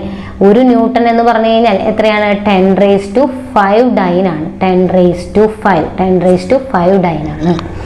ഇനി ആപേക്ഷിക സാന്ദ്രത അളക്കാൻ ഉപയോഗിക്കുന്ന ഉപകരണം, ആപേക്ഷിക സാന്ദ്രത ഏതാണ്? ഹൈഡ്രോമീറ്റർ ആണ്. ഹൈഗ്രോ എന്ന് പറഞ്ഞാൽ ആർദ്രത അളക്കാനുള്ളതാണ്. ഇനി താഴെ തന്നിട്ടുള്ള പ്രസ്താവനകളിൽ തെറ്റായ പ്രസ്താവന ഏതാണെന്ന് ചോദിച്ചിട്ടുള്ളത്. അപ്പോൾ വ്യത്യസ്ത ഇനം തന്മാത്രകൾ തമ്മിലുള്ള ആകർഷണ ബലമാണ് കൊഹിഷൻ ബലം. കൊഹിഷൻ ബലം. ഇനി അഡീഷൻ ബലത്തേക്കാൾ കൂടുതലാണ് കൊഹിഷൻ ബലമെങ്കിൽ സംഭവിക്കുന്നത് എന്താണ്? കേശിക താഴ്ചയാണ്. ഇനി ദ്രാവകോപരിതലം അതിന്റെ വിസ്തീർണം പരമാവധി കുറയ്ക്കാൻ ഉളവാക്കുന്ന ബലമാണ് പ്രതല ബലം. ഗുരുത്വാകർഷണ നിയമം ആവിഷ്കരിച്ചത് ന്യൂട്ടൺ ആണ്. അപ്പൊ നമുക്കിത് വായിച്ചു നോക്കിയിട്ട് എന്താ? ഗുരുത്വാകർഷണ നിയമം ആവിഷ്കരിച്ചത് ന്യൂട്ടൺ ആണ്. ശരിയായ പ്രസ്താവനയാണ്. ഇനി പ്രതല ബലത്തെ പറ്റി പറഞ്ഞിട്ടുള്ളതും ശരിയാണ്. ഉപരിതല ബലമാണ്. പരമാവധി വിസ്തീർണം കുറയ്ക്കാൻ വേണ്ടിയിട്ട് ഉളവാക്കുന്ന ബലമാണ്. ഇനി അഡിഷൻ ബലത്തേക്കാൾ കൂടുതലാണ് കൊഹിഷൻ എങ്കിൽ എന്താണ് അവിടെ? കേശിക താഴ്ചയാണ് സംഭവിക്കുക. അഡിഷൻ ബലത്തേക്കാൾ കൂടുതലാണ് കൊഹിഷൻ ബലമെങ്കിൽ സംഭവിക്കുന്നത് കേശിക താഴ്ചയാണ്. ഇവിടെ എന്താ? ഇത് തെറ്റാണ്. ഒരേ ഇനം തന്മാത്രകൾ തമ്മിലുള്ള ആകർഷണ ബലമാണ് എന്ത്? കൊഹിഷൻ. വ്യത്യസ്ത ഇനം തന്മാത്രകൾ തമ്മിലുള്ളത് അഡിഷൻ ആണ്. ഇനി താഴെ തന്നിട്ടുള്ള പ്രസ്താവനകളിൽ തെറ്റായ പ്രസ്താവന ഏതാണെന്ന് ചോദിച്ചിട്ടുള്ളത്. ഗുരുത്വാകർഷണ ബലം വസ്തുവിന്റെ മാസിനെ ആശ്രയിച്ചിരിക്കുന്നു. ഭൂമിയിലേക്ക് പതിക്കുന്ന എല്ലാ വസ്തുക്കളുടെയും ഗുരുത്വാകർഷണം മൂലമുണ്ടാകുന്ന ത്വരണം ഒരുപോലെ ആയിരിക്കും. ഗുരുത്വാകർഷണം മൂലമുണ്ടാകുന്ന ത്വരണം വസ്തുവിന്റെ മാസിനെ ആശ്രയിക്കുന്നില്ല. ഭൂഗുരുത്വ തരംഗങ്ങളുടെ അസ്തിത്വത്തെക്കുറിച്ച് ആദ്യമായി പ്രവചിച്ചത് ന്യൂട്ടൺ ആണ്. അപ്പൊ ഇതില് ഗുരുത്വാകർഷണ ബലം എന്ന് പറയുന്നത് F ആണ്. ഗുരുത്വാകർഷണ ബലം വസ്തുവിന്റെ മാസിനെ ആശ്രയിച്ചാണ് ഇരിക്കുന്നത്. ശരിയാണ്. ഇനി എന്നാൽ ഗുരുത്വാകർഷണം മൂലമുണ്ടാകുന്ന ത്വരണം G എന്ന് പറയുന്നത് GM/r² ആണ്. ഇതെന്താ? ഇത് ഭൂമിയുടെ മാസും ഇത് ഭൂമിയുടെ റേഡിയസും, അതായത് വസ്തുവിന്റെ മാസിനെ ഇത് ആശ്രയിക്കുന്നില്ല. അതും ശരിയാണ്. അപ്പൊ അതുകൊണ്ട് തന്നെ ഏതൊരു വസ്തുവാണെങ്കിലും ഗുരുത്വാകർഷണം മൂലമുണ്ടാകുന്ന ത്വരണം താഴേക്ക് വരുമ്പോൾ, ചെറിയ വസ്തുവാണെങ്കിലും വലിയ വസ്തുവാണെങ്കിലും താഴേക്ക് വരുമ്പോൾ ആ ജിയുടെ വാല്യൂ എന്ന് പറയുന്നത്, അല്ലെങ്കിൽ ഗുരുത്വാകർഷണം മൂലമുണ്ടാകുന്ന ത്വരണം എന്ന് പറയുന്നത് ഒരേപോലെ ആയിരിക്കും. അപ്പൊ ഇവിടെ തെറ്റെന്താ? ഇതാണ്. ഭൂഗുരുത്വ തരംഗങ്ങളുടെ അസ്തിത്വത്തെ കുറിച്ച് ആദ്യമായി പ്രവചിച്ചത് ആരാണ്? ഐൻസ്റ്റീൻ ആണ്. ന്യൂട്ടൺ അല്ല, ഐൻസ്റ്റീൻ, ആൽബർട്ട് ഐൻസ്റ്റീൻ ആണ്. ഇനി താഴെ തന്നിട്ടുള്ളതിൽ ഘൂർണന ചലനത്തിന് ഉദാഹരണം ഏതാണ്? ഒരു കല്ല് ചരടിൽ കെട്ടി കറക്കുമ്പോൾ, ഘൂർണനം എന്ന് പറഞ്ഞു കഴിഞ്ഞാൽ വർത്തുള ചലനം, അതാണ് ഉദ്ദേശിക്കുന്നത്. വർത്തുള ചലനത്തിന് ഉദാഹരണം ഏതാ? ഒരു കല്ല് ചരടിൽ കെട്ടി കറക്കുമ്പോൾ കല്ലിന്റെ ചലനം. ശരിയാണ്. മൺപാത്ര നിർമ്മാണത്തിന് ഉപയോഗിക്കുന്ന ചക്രത്തിന്റെ ചലനം, അതും ശരിയാണ്. ജയന്റ് വീലിന്റെ കറക്കം, അതൊക്കെ വർത്തുള ചലനമാണ്. അതിന് ഉദാഹരണം അല്ലാത്തത് ഏതാ? ഇതാണ് അതിൽ അല്ലാത്തത്. ഇതെന്താണ്? ഇത് നേർരേഖാ ചലനമാണ്. നേർരേഖാ ചലനമാണ്. ഇനി അടുത്ത ക്വസ്റ്റ്യൻ നോക്കാം. അവസാനത്തെയും ആദ്യത്തെയും സ്ഥാനങ്ങൾ തമ്മിലുള്ള വ്യത്യാസം. അതായത് ഒരു വസ്തു എയിൽ നിന്ന് ബിയിലേക്ക് പോവുകയാണെങ്കിൽ ഈ ബി, ഫൈനൽ മൈനസ് ഇനീഷ്യൽ, അവസാനത്തെയും ആദ്യത്തെയും തമ്മിലുള്ള ആ ഡിഫറൻസ് ആയിരിക്കും അതിന്റെ സ്ഥാനാന്തരം എന്ന് പറയുന്നത്. സ്ഥാനാന്തരം, ആകെ സഞ്ചരിച്ച ആ ഡിസ്റ്റൻസ്, അതാണ് ദൂരം എന്ന് പറയുന്നത്. ഇനി താഴെ തന്നിട്ടുള്ളതിൽ ദോലനത്തിന് ഉദാഹരണം അല്ലാത്തത്. ഊഞ്ഞാലിന്റെ ചലനം എന്താ? ദോലനമാണ്. പെൻഡുലത്തിന്റെ ചലനം ദോലനമാണ്. വലിച്ചു കിട്ടിയ റബ്ബർ ബാൻഡിൽ നമ്മൾ വിരൽ കൊണ്ട് തട്ടുമ്പോൾ ഉണ്ടാകുന്ന ചലനവും എന്താ? ദോലനമാണ്. സൂര്യന് ചുറ്റുമുള്ള ഗ്രഹങ്ങളുടെ ചലനം അത് വർത്തുള്ള ചലനമാണ്. അപ്പൊ ഇതാണ് തെറ്റായിട്ടുള്ളത്. ഓക്കെ, അപ്പൊ വലിച്ചു കിട്ടിയ റബ്ബർ ബാൻഡിൽ വിരൽ കൊണ്ട് തട്ടുമ്പോൾ ഉണ്ടാകുന്ന ചലനം ദോലനമാണെന്ന് ഓർത്തിരിക്കുക.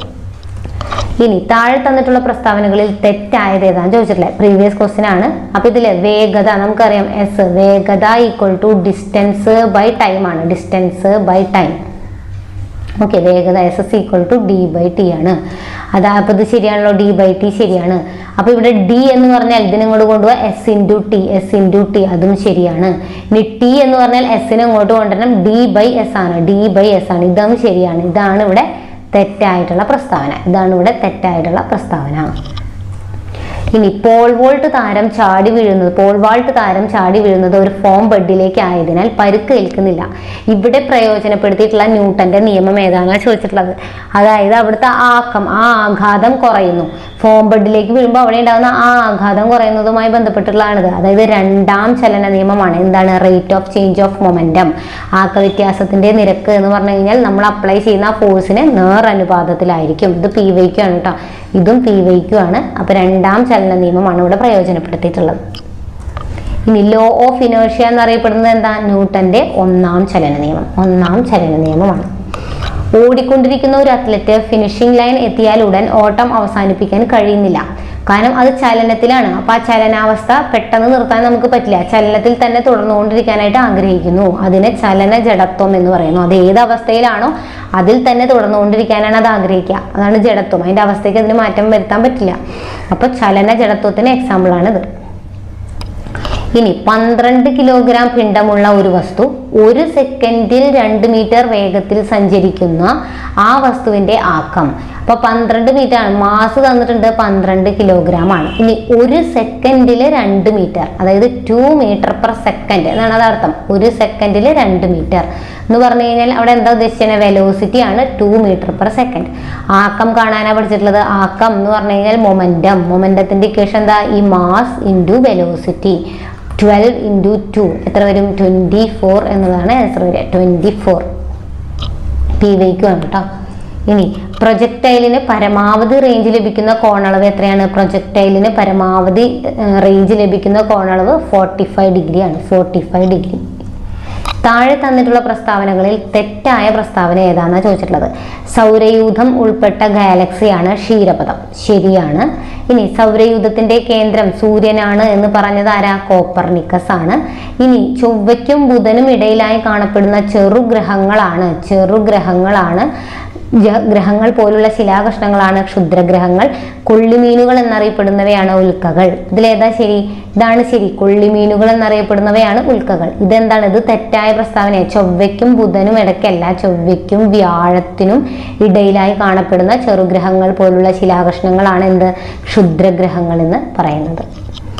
ഇനി താഴെ തന്നിട്ടുള്ളവയിൽ അന്തർഗ്രഹങ്ങൾ അല്ലെങ്കിൽ ഭൗമഗ്രഹങ്ങൾ ഉൾപ്പെടാത്തത് അതായത് ശനിയാണ് ഉൾപ്പെടാത്തത്. ഇതെല്ലാം എന്താ?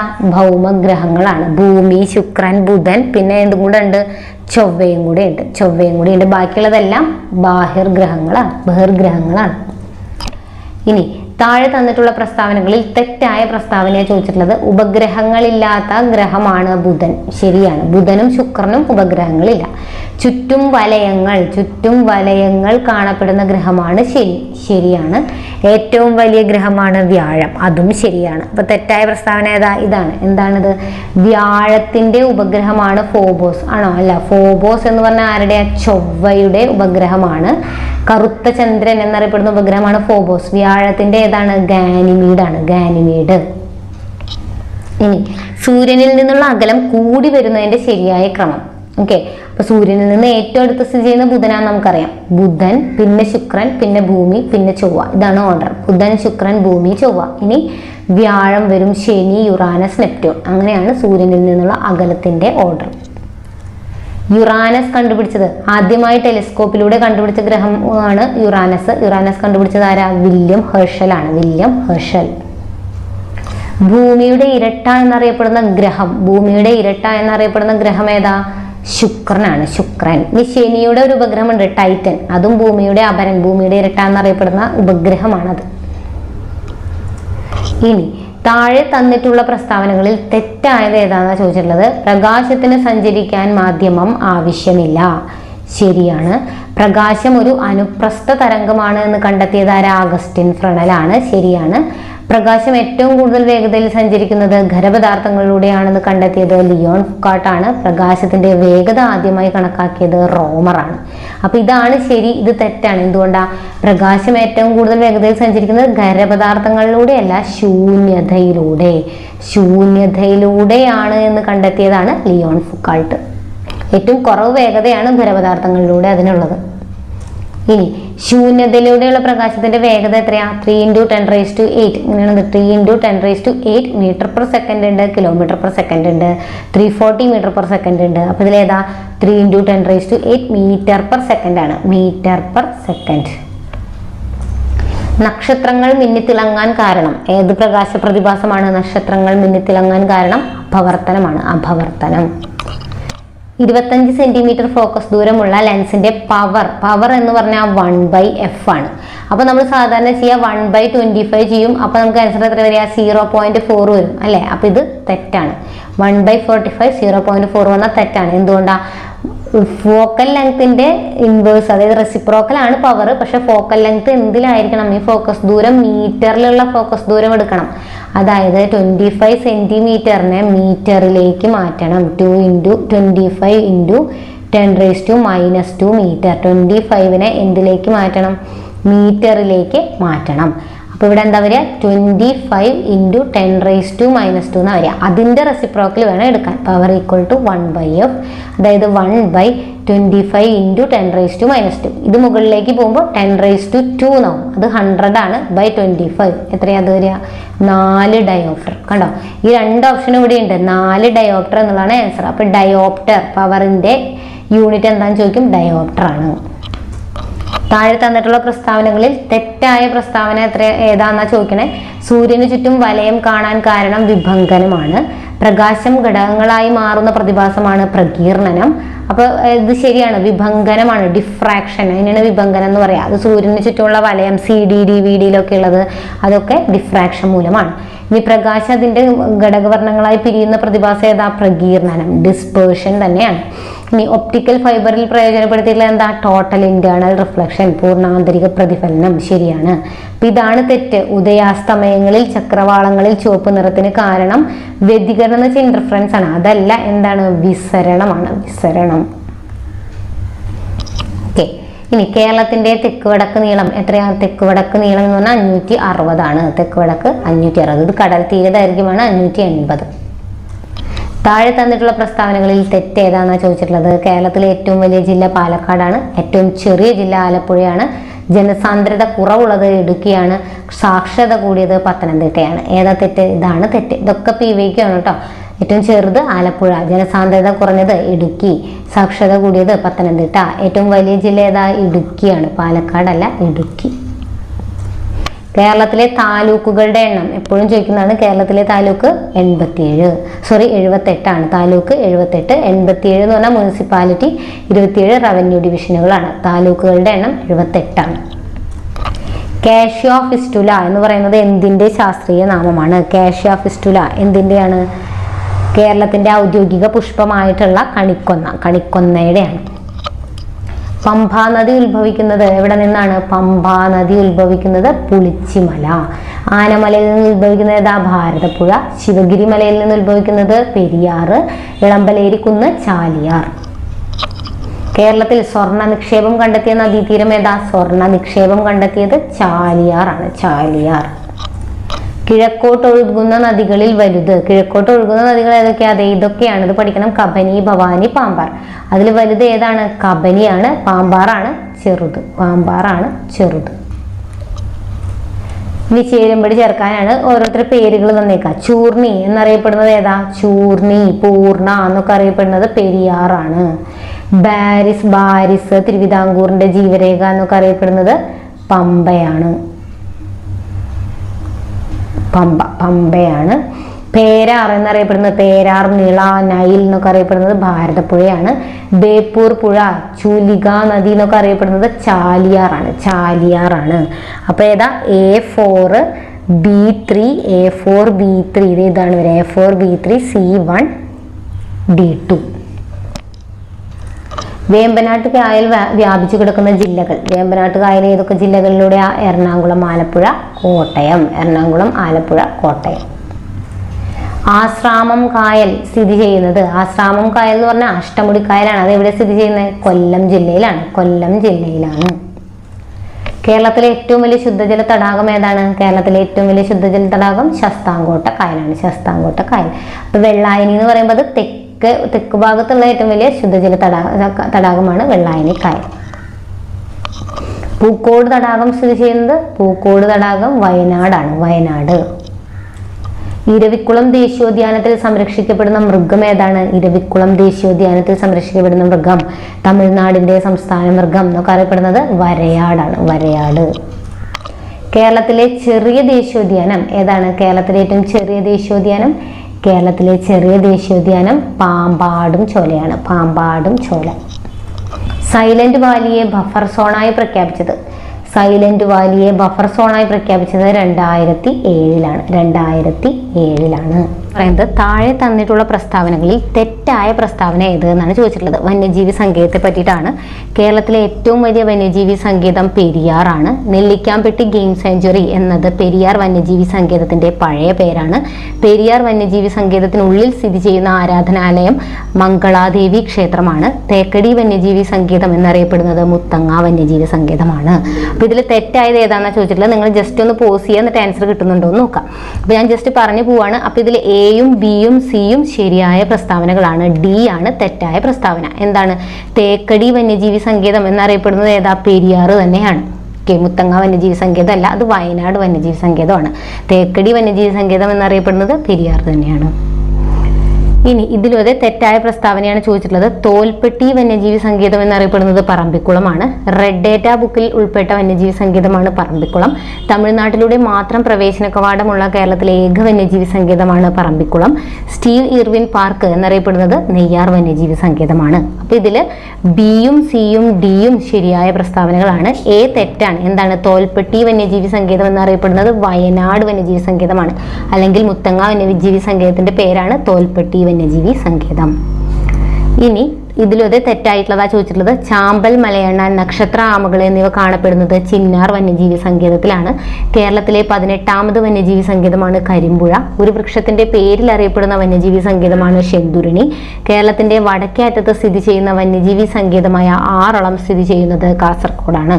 അപ്പൊ ഇതിലേതാ ശരി? എയും ബിയും സിയും ശരിയാണ്. ഡി ആണ് തെറ്റായ പ്രസ്താവന. എന്താണ്? കേരളത്തിന്റെ വടക്കേ അറ്റത്തുള്ള വന്യജീവി സങ്കേതമാണ് ആറളം, പക്ഷെ അത് സ്ഥിതി ചെയ്യുന്നത് കാസർഗോഡ് അല്ല. എവിടെയാണ്? കണ്ണൂരാണ്. അപ്പൊ ഇപ്പൊ നമ്മൾ പറഞ്ഞ 3 ക്വസ്റ്റ്യനിൽ നിങ്ങൾക്ക് എത്ര 12 ക്വസ്റ്റ്യൻസ് കിട്ടുന്നുണ്ട്. നമ്മൾ 4 സ്റ്റേറ്റ്മെന്റ് ആയിട്ടാണ് ഇടുന്നത്. ആ 4 എന്താ? PYQ. അപ്പൊ 3 മോക്ക് ടെസ്റ്റിലെ 3 ക്വസ്റ്റ്യൻസ് നമ്മൾ ചെയ്യുമ്പോൾ നമുക്ക് 12 PYQs ആണ് കിട്ടുന്നത്. അതെല്ലാം നിങ്ങൾ നോട്ട് ചെയ്ത് വെക്കും. ഓക്കെ. ഇനി ചേരുംപടി ചേർക്കാനാണ്. പെരിയാർ ഓരോന്നിന്റെയും വർഷമാണ്. അപ്പൊ ഈ കുറിഞ്ഞിമല ഇതൊക്കെ ചോദിച്ചിട്ടുള്ളതാണ്. അപ്പൊ പെരിയാർ വന്യജീവി സങ്കേതം എന്നാണ് 1950. വയനാട് 1973. കുറിഞ്ഞിമല 2006. ചിമ്മിനി എവിടെയാ? തൃശ്ശൂരാണ്. അത് ചോദിച്ചിട്ടുണ്ട്. ഏത് ജില്ലയിലാണ്? തൃശ്ശൂരാണ്. 1984. ചിന്നാർ 1984 തന്നെയാണ്. അപ്പൊ ഇതെല്ലാം നോക്കുക. കുറിഞ്ഞിമല എവിടെയാണ്? ഇടുക്കിയിലാണ്. അതും കൂടെ ഒന്ന് നോട്ട് ചെയ്ത് വെക്കാം. അപ്പൊ A3 എന്ന് പറയുന്ന ഈ ഓപ്ഷൻ സി ആണ് ഇതിൽ ശരിയായിട്ടുള്ളത്. ഇനി താഴെ തന്നിട്ടുള്ള പ്രസ്താവനയിൽ തെറ്റായ പ്രസ്താവന ഏത് എന്നാണ്. കേരളത്തിലെ ആദ്യ ജലവൈദ്യുത പദ്ധതി പള്ളിവാസലാണ്. ചെങ്കുളം പദ്ധതി സ്ഥിതി ചെയ്യുന്നത് മുതിരപ്പുഴയിലാണ്. ഇടുക്കി ജലവൈദ്യുത പദ്ധതിയുടെ ഉൽപാദന ശേഷി 750 മെഗാവാട്ടാണ്. ശബരിഗിരി പദ്ധതി സ്ഥിതി ചെയ്യുന്നത് കോഴിക്കോടാണ്. അപ്പൊ ഇതിൽ എയും ബിയും സിയും ശരിയായ പ്രസ്താവനകളാണ്. ഡി ആണ് തെറ്റായ പ്രസ്താവന. എന്താ? ശബരിഗിരി പദ്ധതി കോഴിക്കോടല്ല. എവിടെയാണ് സ്ഥിതി ചെയ്യുന്നത്? പത്തനംതിട്ടയിലാണ് ശബരിഗിരി പദ്ധതി സ്ഥിതി ചെയ്യുന്നത്. ഇനി താഴെ തന്നിട്ടുള്ള പ്രസ്താവനകളിൽ തെറ്റായ പ്രസ്താവന. ഇന്ത്യയിലെ ഏറ്റവും വലിയ ഭൂഗർഭ ജലവൈദ്യുത നിലയം മൂലമറ്റമാണ്. ഇന്ത്യയിൽ ഏറ്റവും കൂടുതൽ ജലസേചന പദ്ധതികളുള്ള നദി പെരിയാറാണ്. ഇന്ത്യയിൽ ഏറ്റവും കൂടുതൽ ജലവൈദ്യുത പദ്ധതികളുള്ളത് ഇടുക്കിയിലാണ്. പെരിങ്ങൽകുത്ത് ജലവൈദ്യുത പദ്ധതി സ്ഥിതി ചെയ്യുന്നത് തൃശ്ശൂരാണ്. അപ്പൊ ഇതിൽ തെറ്റ് ഏതാണ്? എ ശരിയാണ്, സിയും ഡിയും ശരിയാണ്, ബി ആണ് തെറ്റ്. എന്താണ്? ഏറ്റവും കൂടുതൽ ജലസേചന പദ്ധതികളുള്ളത് ഏതിലാ? ഭാരതപ്പുഴയിലാണ്. ഭാരതപ്പുഴയിലാണ്. പെരിയാറിലുള്ളത് ഏറ്റവും കൂടുതൽ ജലവൈദ്യുത പദ്ധതികളാണ് പെരിയാറിൽ ഏറ്റവും കൂടുതലുള്ളത്. ഇനി അതുപോലെ തന്നെ ജലവൈദ്യുത പദ്ധതികൾ ഏറ്റവും കൂടുതലുള്ള ജില്ല ഇടുക്കിയാണ്. ജലസേചന പദ്ധതി ഏറ്റവും കൂടുതലുള്ള എവിടെയാ? പാലക്കാടുമാണ്. അതും കൂടെ ഒന്ന് നോട്ട് ചെയ്ത് വെക്കാം. ഓക്കെ, ഇതൊക്കെ നമ്മൾ ക്ലാസ്സിൽ ഡിസ്കസ് ചെയ്തതാണ്. ക്ലാസ് കണ്ടവർക്ക് ഇതിൻ്റെയൊക്കെ ആൻസർ കിട്ടും. ഓക്കെ, ഇനി അടുത്തത് ചേരുംപടി ചേർക്കാനാണ്. ചേരുംപടി ചേർക്കുക. എന്താണ്? ഈ വർഷങ്ങളൊക്കെ ചോദിച്ചിട്ടുള്ളതാണ് കേട്ടോ. പള്ളിവാസൽ ചോദിച്ചിട്ടുള്ളതാണ്. ഏത്? 1940 ചെങ്കുളം രണ്ടാമത്തെയാണ് 1954.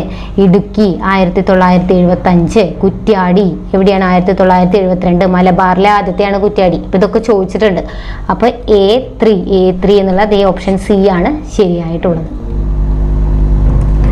സ്വകാര്യ മേഖലയിൽ ആരംഭിച്ച ആദ്യ ജലവൈദ്യുത പദ്ധതി ഏതാ? മണിയാറാണ്. ഇതെല്ലാം സ്വകാര്യ മേഖലയിലെ ജലവൈദ്യുത പദ്ധതികളാണ്. ആദ്യത്തേത് മണിയാറ്. ഏറ്റവും വലുത് ഏതാ? കുത്തുങ്കലാണ്. ഇന്ത്യയിൽ നിന്ന് ഏറ്റവും അധികം കയറ്റുമതി ചെയ്യുന്ന കേരളത്തിലെ അലങ്കാര മത്സ്യം ഏതാണ്? മിസ് കേരളയാണ്. മിസ് കേരള. ചേരുംപടി ചേർക്കാനാണ്. മത്സ്യഫെഡ് ഇത് ചോദിച്ചിട്ടുള്ളതാണ്. മത്സ്യഫെഡ് നിലവിൽ വന്നത് എന്നാണ്? 1984 തിരുവനന്തപുരമാണ് അതിന്റെ ആസ്ഥാനം. കേരള ഫിഷറീസ് കോർപ്പറേഷൻ എറണാകുളമാണ്. 1966. സെൻട്രൽ മറൈൻ റിസർച്ച് ഇൻസ്റ്റിറ്റ്യൂട്ട് എവിടെയാണ്? കൊച്ചിയിലാണ്.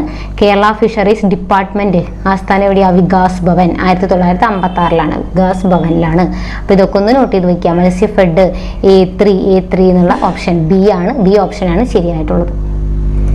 ചേരുംപടി ചേർക്കാൻ തന്നെയാണ്. വിഴിഞ്ഞം മത്സ്യബന്ധന തുറമുഖം എവിടെയാണെന്നാണ് ചോദിക്കുന്നത്. എവിടെയാണ് വിഴിഞ്ഞം? തിരുവനന്തപുരത്താണ്. എല്ലാവർക്കും അറിയാം. നീണ്ടകര എപ്പോഴും ചോദിക്കുന്നതാണ്. കൊല്ലത്താണ്. ചേറ്റുവ ചോദിച്ചിട്ടുള്ളതാണ്. തൃശ്ശൂരാണ്. പൊന്നാനി എവിടെയാണ്? മലപ്പുറത്താണ്. അപ്പോൾ A2 എന്നുള്ളതാണ്. A2 അതുപോലെ D3യുമാണ് വരുന്നത് അല്ലേ? D3യുമാണ് A2 ആണ്. അപ്പോൾ ഓപ്ഷൻ ബി ആണ് ശരിയായിട്ടുള്ളത്. ഓപ്ഷൻ ബി ആണ് ശരിയായിട്ടുള്ളത്. B4 ആണ്. അതുപോലെ C1 ആണ്. ഇനി ചേരുംപടി ചേർക്കാനാണ്. യു വിമൽ കുമാർ, അതായത് ഇപ്പോൾ ഓരോ സ്പോർട്സ് താരങ്ങളെ അവരുടെ ഇനങ്ങളും ആണ് കൊടുത്തിട്ടുള്ളത്. ഏതാ? നമുക്ക് ദീപിക പള്ളിക്കലിന് എല്ലാവർക്കും അറിയുന്നുണ്ടാവും. ഏതാ? സ്ക്വാഷ് ആണ്. യു വിമൽ കുമാർ ബാഡ്മിന്റൺ ആണ്. സാജൻ പ്രകാശ് നീന്തലാണ്. അഞ്ജു ബോബി ജോർജ് ലോങ് ജമ്പുമാണ്. അപ്പൊ A2B1 ഇതാണ് ശരിയായിട്ടുള്ള ആൻസർ. ഇനി ഒളിമ്പിക്സ് ഫൈനലിൽ എത്തിയ ആദ്യ വനിത. ഒളിമ്പിക്സ് ഫൈനലിൽ എത്തിയിട്ടുള്ള ആദ്യത്തെ വനിത ഏതാണ്? PT ഉഷയാണ് ആദ്യ മലയാളി വനിത. ഇനി ഇന്ത്യയുടെ അക്ഷാംശീയ വ്യാപ്തി അല്ലെങ്കിൽ രേഖാംശീയ വ്യാപ്തി എന്ന് പറയുന്നത് 30 ഡിഗ്രിയാണ്. ഇന്ത്യൻ ഉപഭൂഖണ്ഡത്തിൽ ഉൾപ്പെടാത്ത രാജ്യം ഇങ്ങനെ ചോദിച്ചിട്ടുള്ളതാണ്. ഇന്ത്യൻ ഉപഭൂഖണ്ഡത്തിൽ ഉൾപ്പെടാത്ത രാജ്യം ഇതിലേതാ? ശ്രീലങ്കയുണ്ട്, മാലദ്വീപ് ഉണ്ട്, നേപ്പാൾ ഉണ്ട്. ചൈനയാണ് ഇന്ത്യൻ ഉപഭൂഖണ്ഡത്തിൽ ഉൾപ്പെടാത്ത രാജ്യം. ഇനി ചേരുംപടി ചേർക്കാനാണ്. ഇന്ത്യയുടെ വടക്കേ അറ്റം അറിയപ്പെടുന്നത് എന്താണ്? ഇന്ത്യയുടെ വടക്കേ അറ്റം ഇന്ദിരാ കോളാണ്. തെക്കേ അറ്റം ഇന്ദിരാ പോയിന്റ് ആണ്. പടിഞ്ഞാറേ അറ്റം ഗുഹാർ മൂർത്തി. കിഴക്കേ അറ്റം ഏതാണ്? കിബിത്തു ആണ്. അതായത് A3B1 C4 D2 ഇതാണ് ശരിയായിട്ടുള്ളത്. ഇന്ത്യൻ സ്റ്റാൻഡേർഡ് സമയം ഗ്രീൻവിച്ച് സമയത്തേക്കാൾ എന്താണ്? ഇന്ത്യൻ സ്റ്റാൻഡേർഡ് സമയം ഗ്രീൻവിച്ച് സമയത്തേക്കാൾ 5.5 മണിക്കൂർ മുന്നിലാണ്. ഇന്ത്യൻ സ്റ്റാൻഡേർഡ് സമയമാണ് 5.5 മണിക്കൂർ മുന്നിലുള്ളത്. ഓക്കെ, ഈ ജലത്തിൽ ലയിക്കുന്ന ജീവകങ്ങൾ ഏതൊക്കെയാ? ജലത്തിൽ ലയിക്കുന്നത് ബിയും സിയുമാണ് ജലത്തിൽ ലയിക്കുന്നത്. ബാക്കിയൊക്കെ കൊഴുപ്പിൽ ലയിക്കുന്നവയാണ്. ഇനി ചേരുംപടി ചേർക്കാനാണ്. ജീവകം A, അതായത് ജീവകങ്ങളോ അതിന്റെ അപര്യാപ്തത രോഗങ്ങളോ തന്നിട്ടുള്ളത്. ജീവകം Aയുടെ കുറവ് മൂലം നിശാന്തത. K ആണെങ്കിൽ ഹീമോഫീലിയ. D ആണെങ്കിൽ ഏതാ? റിക്കറ്റ്സ് അഥവാ കണ. E ആണെങ്കിൽ വന്ധ്യത. അപ്പൊ എന്താണ്? A3B4 ഓപ്ഷൻ ബി ആണ് ആൻസർ ആയിട്ട് വരുന്നത്. ഇനി ചൂടാക്കുമ്പോൾ നഷ്ടപ്പെടുന്ന ജീവകം ഏതാണ്? ചൂടാക്കുമ്പോൾ നഷ്ടപ്പെടുന്നത്, മൂത്രത്തിലൂടെ നഷ്ടപ്പെടുന്നത് എന്നൊക്കെ പറയുന്നത് ഏതാ? ഓപ്ഷൻ സി ആണ്. യുവത്വ ഹോർമോൺ അല്ലെങ്കിൽ യുവത്വ വൈറ്റമിൻ എന്നൊക്കെ അറിയപ്പെടുന്നത് ഓപ്ഷൻ സി ആണ്. യുവത്വം നിലനിർത്താൻ സഹായിക്കുന്നത്. ഇനി ചേരുംപടി ചേർക്കാനാണ് ഓരോ ജീവകങ്ങളും അതിന്റെ പേരുകളുമാണ് കൊടുത്തിട്ടുള്ളത്. B1 എന്തെന്നറിയപ്പെടുന്നത് തയാമിൻ എന്നാണ്. B7 ബയോട്ടിൻ, അതേപോലെ B9 ഫോളിക് ആസിഡ്, B12 സയനോകൊബാലമിൻ. അതായത് A4ഉം B1ഉം, A4 B1 ഓപ്ഷൻ സി ആണ് ശരിയായിട്ടുള്ളത്. പച്ചക്കറികളിൽ നിന്ന് ലഭിക്കാത്ത ജീവകം ഏതാണ്? പച്ചക്കറികളിൽ നിന്ന് ലഭിക്കാത്തത് ജീവകം ഡി ആണ്. സൂര്യപ്രകാശത്തിൽ നിന്ന് കിട്ടുന്ന സൺഷൈൻ വൈറ്റമിൻ എന്നൊക്കെ അറിയപ്പെടുന്നത് ജീവകം ഡി ആണ്. ഇനി ചേരുംപടി ചേർക്കാനാണ് രോഗങ്ങളും അതുണ്ടാക്കുന്ന ബാക്ടീരിയകളുമാണ് കൊടുത്തിട്ടുള്ളത്. കോളറ, അപ്പൊ പേരിൽ നിന്ന് തന്നെയുണ്ട് വിബ്രിയോ കോളറ. കുഷ്ഠം ഏതാണ്? Mycobacterium leprae. Syphilis Treponema pallidum. ക്ഷയം ഏതാണ്? Mycobacterium tuberculosis. അപ്പോൾ A2 ആണ്, B4 ആണ്. A2 B4 ഓപ്ഷൻ സി ആണ് വരുന്നത്. ഇനി വൈറസ് രോഗങ്ങൾ അല്ലാത്തത്, ഈ തന്നിട്ടുള്ള ജോഡികളിൽ വൈറസ് രോഗങ്ങൾ അല്ലാത്തതാണ് ചോദിച്ചിട്ടുള്ളത്. അപ്പൊ ജലദോഷം വൈറസ് ആണ്, നമുക്കറിയാം. സാൾസ് വൈറസ് ആണ്. മുണ്ടിനീര്, ജപ്പാൻ ജ്വരം ഒക്കെ വൈറസ് ആണ്. അപ്പൊ ഏതാണ് ഇതിലെ ആൻസർ? ഓപ്ഷൻ ഡി ആണ്, ഗൊണേറിയ ക്ഷയം. ഇത് ബാക്ടീരിയ രോഗങ്ങളാണ്. ഇനി വിഷൂജിക എന്നറിയപ്പെടുന്ന രോഗം ഏതാ? വിഷൂജിക, ബ്ലൂ ഡെത്ത് എന്നൊക്കെ അറിയപ്പെടുന്നത് കോളറയാണ്, കോളറ. മന്ത് പരത്തുന്ന കൊതുകുകൾ ഏത് കൊതുകുകൾ മൂലമാണ് മന്ത് പരത്തുന്നത്? ക്യൂലെക്സ് പെൺകൊതുകുകളാണ്, ക്യൂലെക്സ് പെൺകൊതുകുകൾ. മലമ്പനി പരത്തുന്നതാണ് അനോഫിലിസ്. ചിക്കൻ ഗുനിയ ഒക്കെ പരത്തുന്നതാണ് ഈഡിസ് ഈജിപ്തി. ഇനി ചേരുംപടി ചേർക്കാനാണ് തക്കാളിയുടെ സങ്കരയിനം. ഇതിലേതാണ്? തക്കാളി അക്ഷയ തന്നെയാണ്. വഴുതന ശ്വേത, വെണ്ടയ്ക്ക കിരൺ, മുളക് അനുഗ്രഹ. അതായത് A1 ആണ്, A1 B3 C4 ആണ്. ഓക്കെ, C4ഉം D2 ഓപ്ഷൻ എ ആണ് ശരിയായിട്ട് വരുന്നത്. ഇനി കേരളത്തിൽ പുകയില കൃഷി ചെയ്യുന്ന ജില്ല. കേരളത്തിൽ പുകയില കൃഷി ചെയ്യുന്നത് എവിടെയാ? കാസർഗോഡാണ്, കാസർഗോഡ്. മിൽമ സ്ഥാപിതമായിട്ടുള്ള വർഷം ചോദിച്ചിട്ടുള്ളതാണ്. മിൽമ സ്ഥാപിതമായിട്ടുള്ളത് 1980 1980. ഇനി ഭാരതീയ സുഗന്ധവിള ഗവേഷണ കേന്ദ്രം. അപ്പൊ നമ്മൾ ക്ലാസ്സിൽ എല്ലാതും പറഞ്ഞിട്ടുണ്ട്. കേരള കാർഷിക സർവകലാശാല, ഇതൊക്കെ അതെല്ലാം പഠിക്കണം. അതുപോലെ തന്നെ കിഴങ്ങുവിള അതൊക്കെ പഠിക്കേണ്ടതാണ്. അപ്പൊ ഇതിലിപ്പോ ഇത് റിപ്പീറ്റഡ് ആയി ചോദിച്ചിട്ടുള്ളതാണ്. സുഗന്ധവിള ഗവേഷണ കേന്ദ്രം എവിടെയാണ്? കോഴിക്കോടാണ് സുഗന്ധവിള ഗവേഷണ കേന്ദ്രം. കാർഷിക സർവകലാശാല മണ്ണുത്തി, അതൊക്കെ നമ്മൾ പഠിക്കണം. അതുപോലെ കിഴങ്ങുവിള, തോട്ടവിള അതിൻ്റെ ഒക്കെ ഉണ്ട്. അപ്പൊ ക്ലാസ്സിൽ അതൊക്കെ നിങ്ങൾ പഠിക്കാം. താഴെ തന്നിട്ടുള്ള പ്രസ്താവനകളിൽ തെറ്റായ പ്രസ്താവന ഏത് എന്നാണ്. ഇന്ത്യയിലെ ദേശീയപാതകളുടെ നിർമ്മാണവും വികസനവും നിർവഹിക്കുന്ന സ്ഥാപനം NHAI ആണ്, national highway authority of India ആണ്. ഏറ്റവും കൂടുതൽ ദേശീയപാതകൾ കടന്നു പോകുന്ന സംസ്ഥാനം മഹാരാഷ്ട്രയാണ്. ഇന്ത്യയിൽ നടപ്പിലാക്കുന്ന ഏറ്റവും വലിയ ദേശീയപാത വികസന പദ്ധതി ഭാരത് മാലയാണ്. മുഴുവൻ ഗ്രാമങ്ങളെയും റോഡ് മുഖാന്തരം ബന്ധിപ്പിച്ച ഇന്ത്യൻ സംസ്ഥാനം മഹാരാഷ്ട്രയാണ്. അപ്പൊ നിങ്ങൾ ജസ്റ്റ് ഒന്ന് പോസ് ചെയ്യുക, എന്നിട്ട് നിങ്ങൾക്ക് ആൻസർ കിട്ടുന്നുണ്ടോ എന്ന് നോക്കുക. ഇതൊക്കെ നമ്മൾ ഡീറ്റെയിൽ ആയിട്ട് വീഡിയോ ചെയ്തിട്ടുള്ളതാണ്. അപ്പോൾ ഇവിടെ നമ്മൾ ആൻസർ മാത്രമാണ് പറഞ്ഞു പോകുന്നത്. ഓക്കെ, അപ്പോൾ ഇതിൽ തെറ്റായ പ്രസ്താവന എന്ന് പറഞ്ഞാൽ ഓപ്ഷൻ ഡി ആണ്. ബാക്കി 3 പ്രസ്താവനകളും ശരിയാണ്. അപ്പോൾ ഓപ്ഷൻ ഡി എന്താ? മഹാരാഷ്ട്രയല്ല, ഏതാണ്? കേരളമാണ് മുഴുവൻ ഗ്രാമങ്ങളെ റോഡ് മുഖാന്തരം ബന്ധിപ്പിച്ച ആദ്യ ഇന്ത്യൻ സംസ്ഥാനം.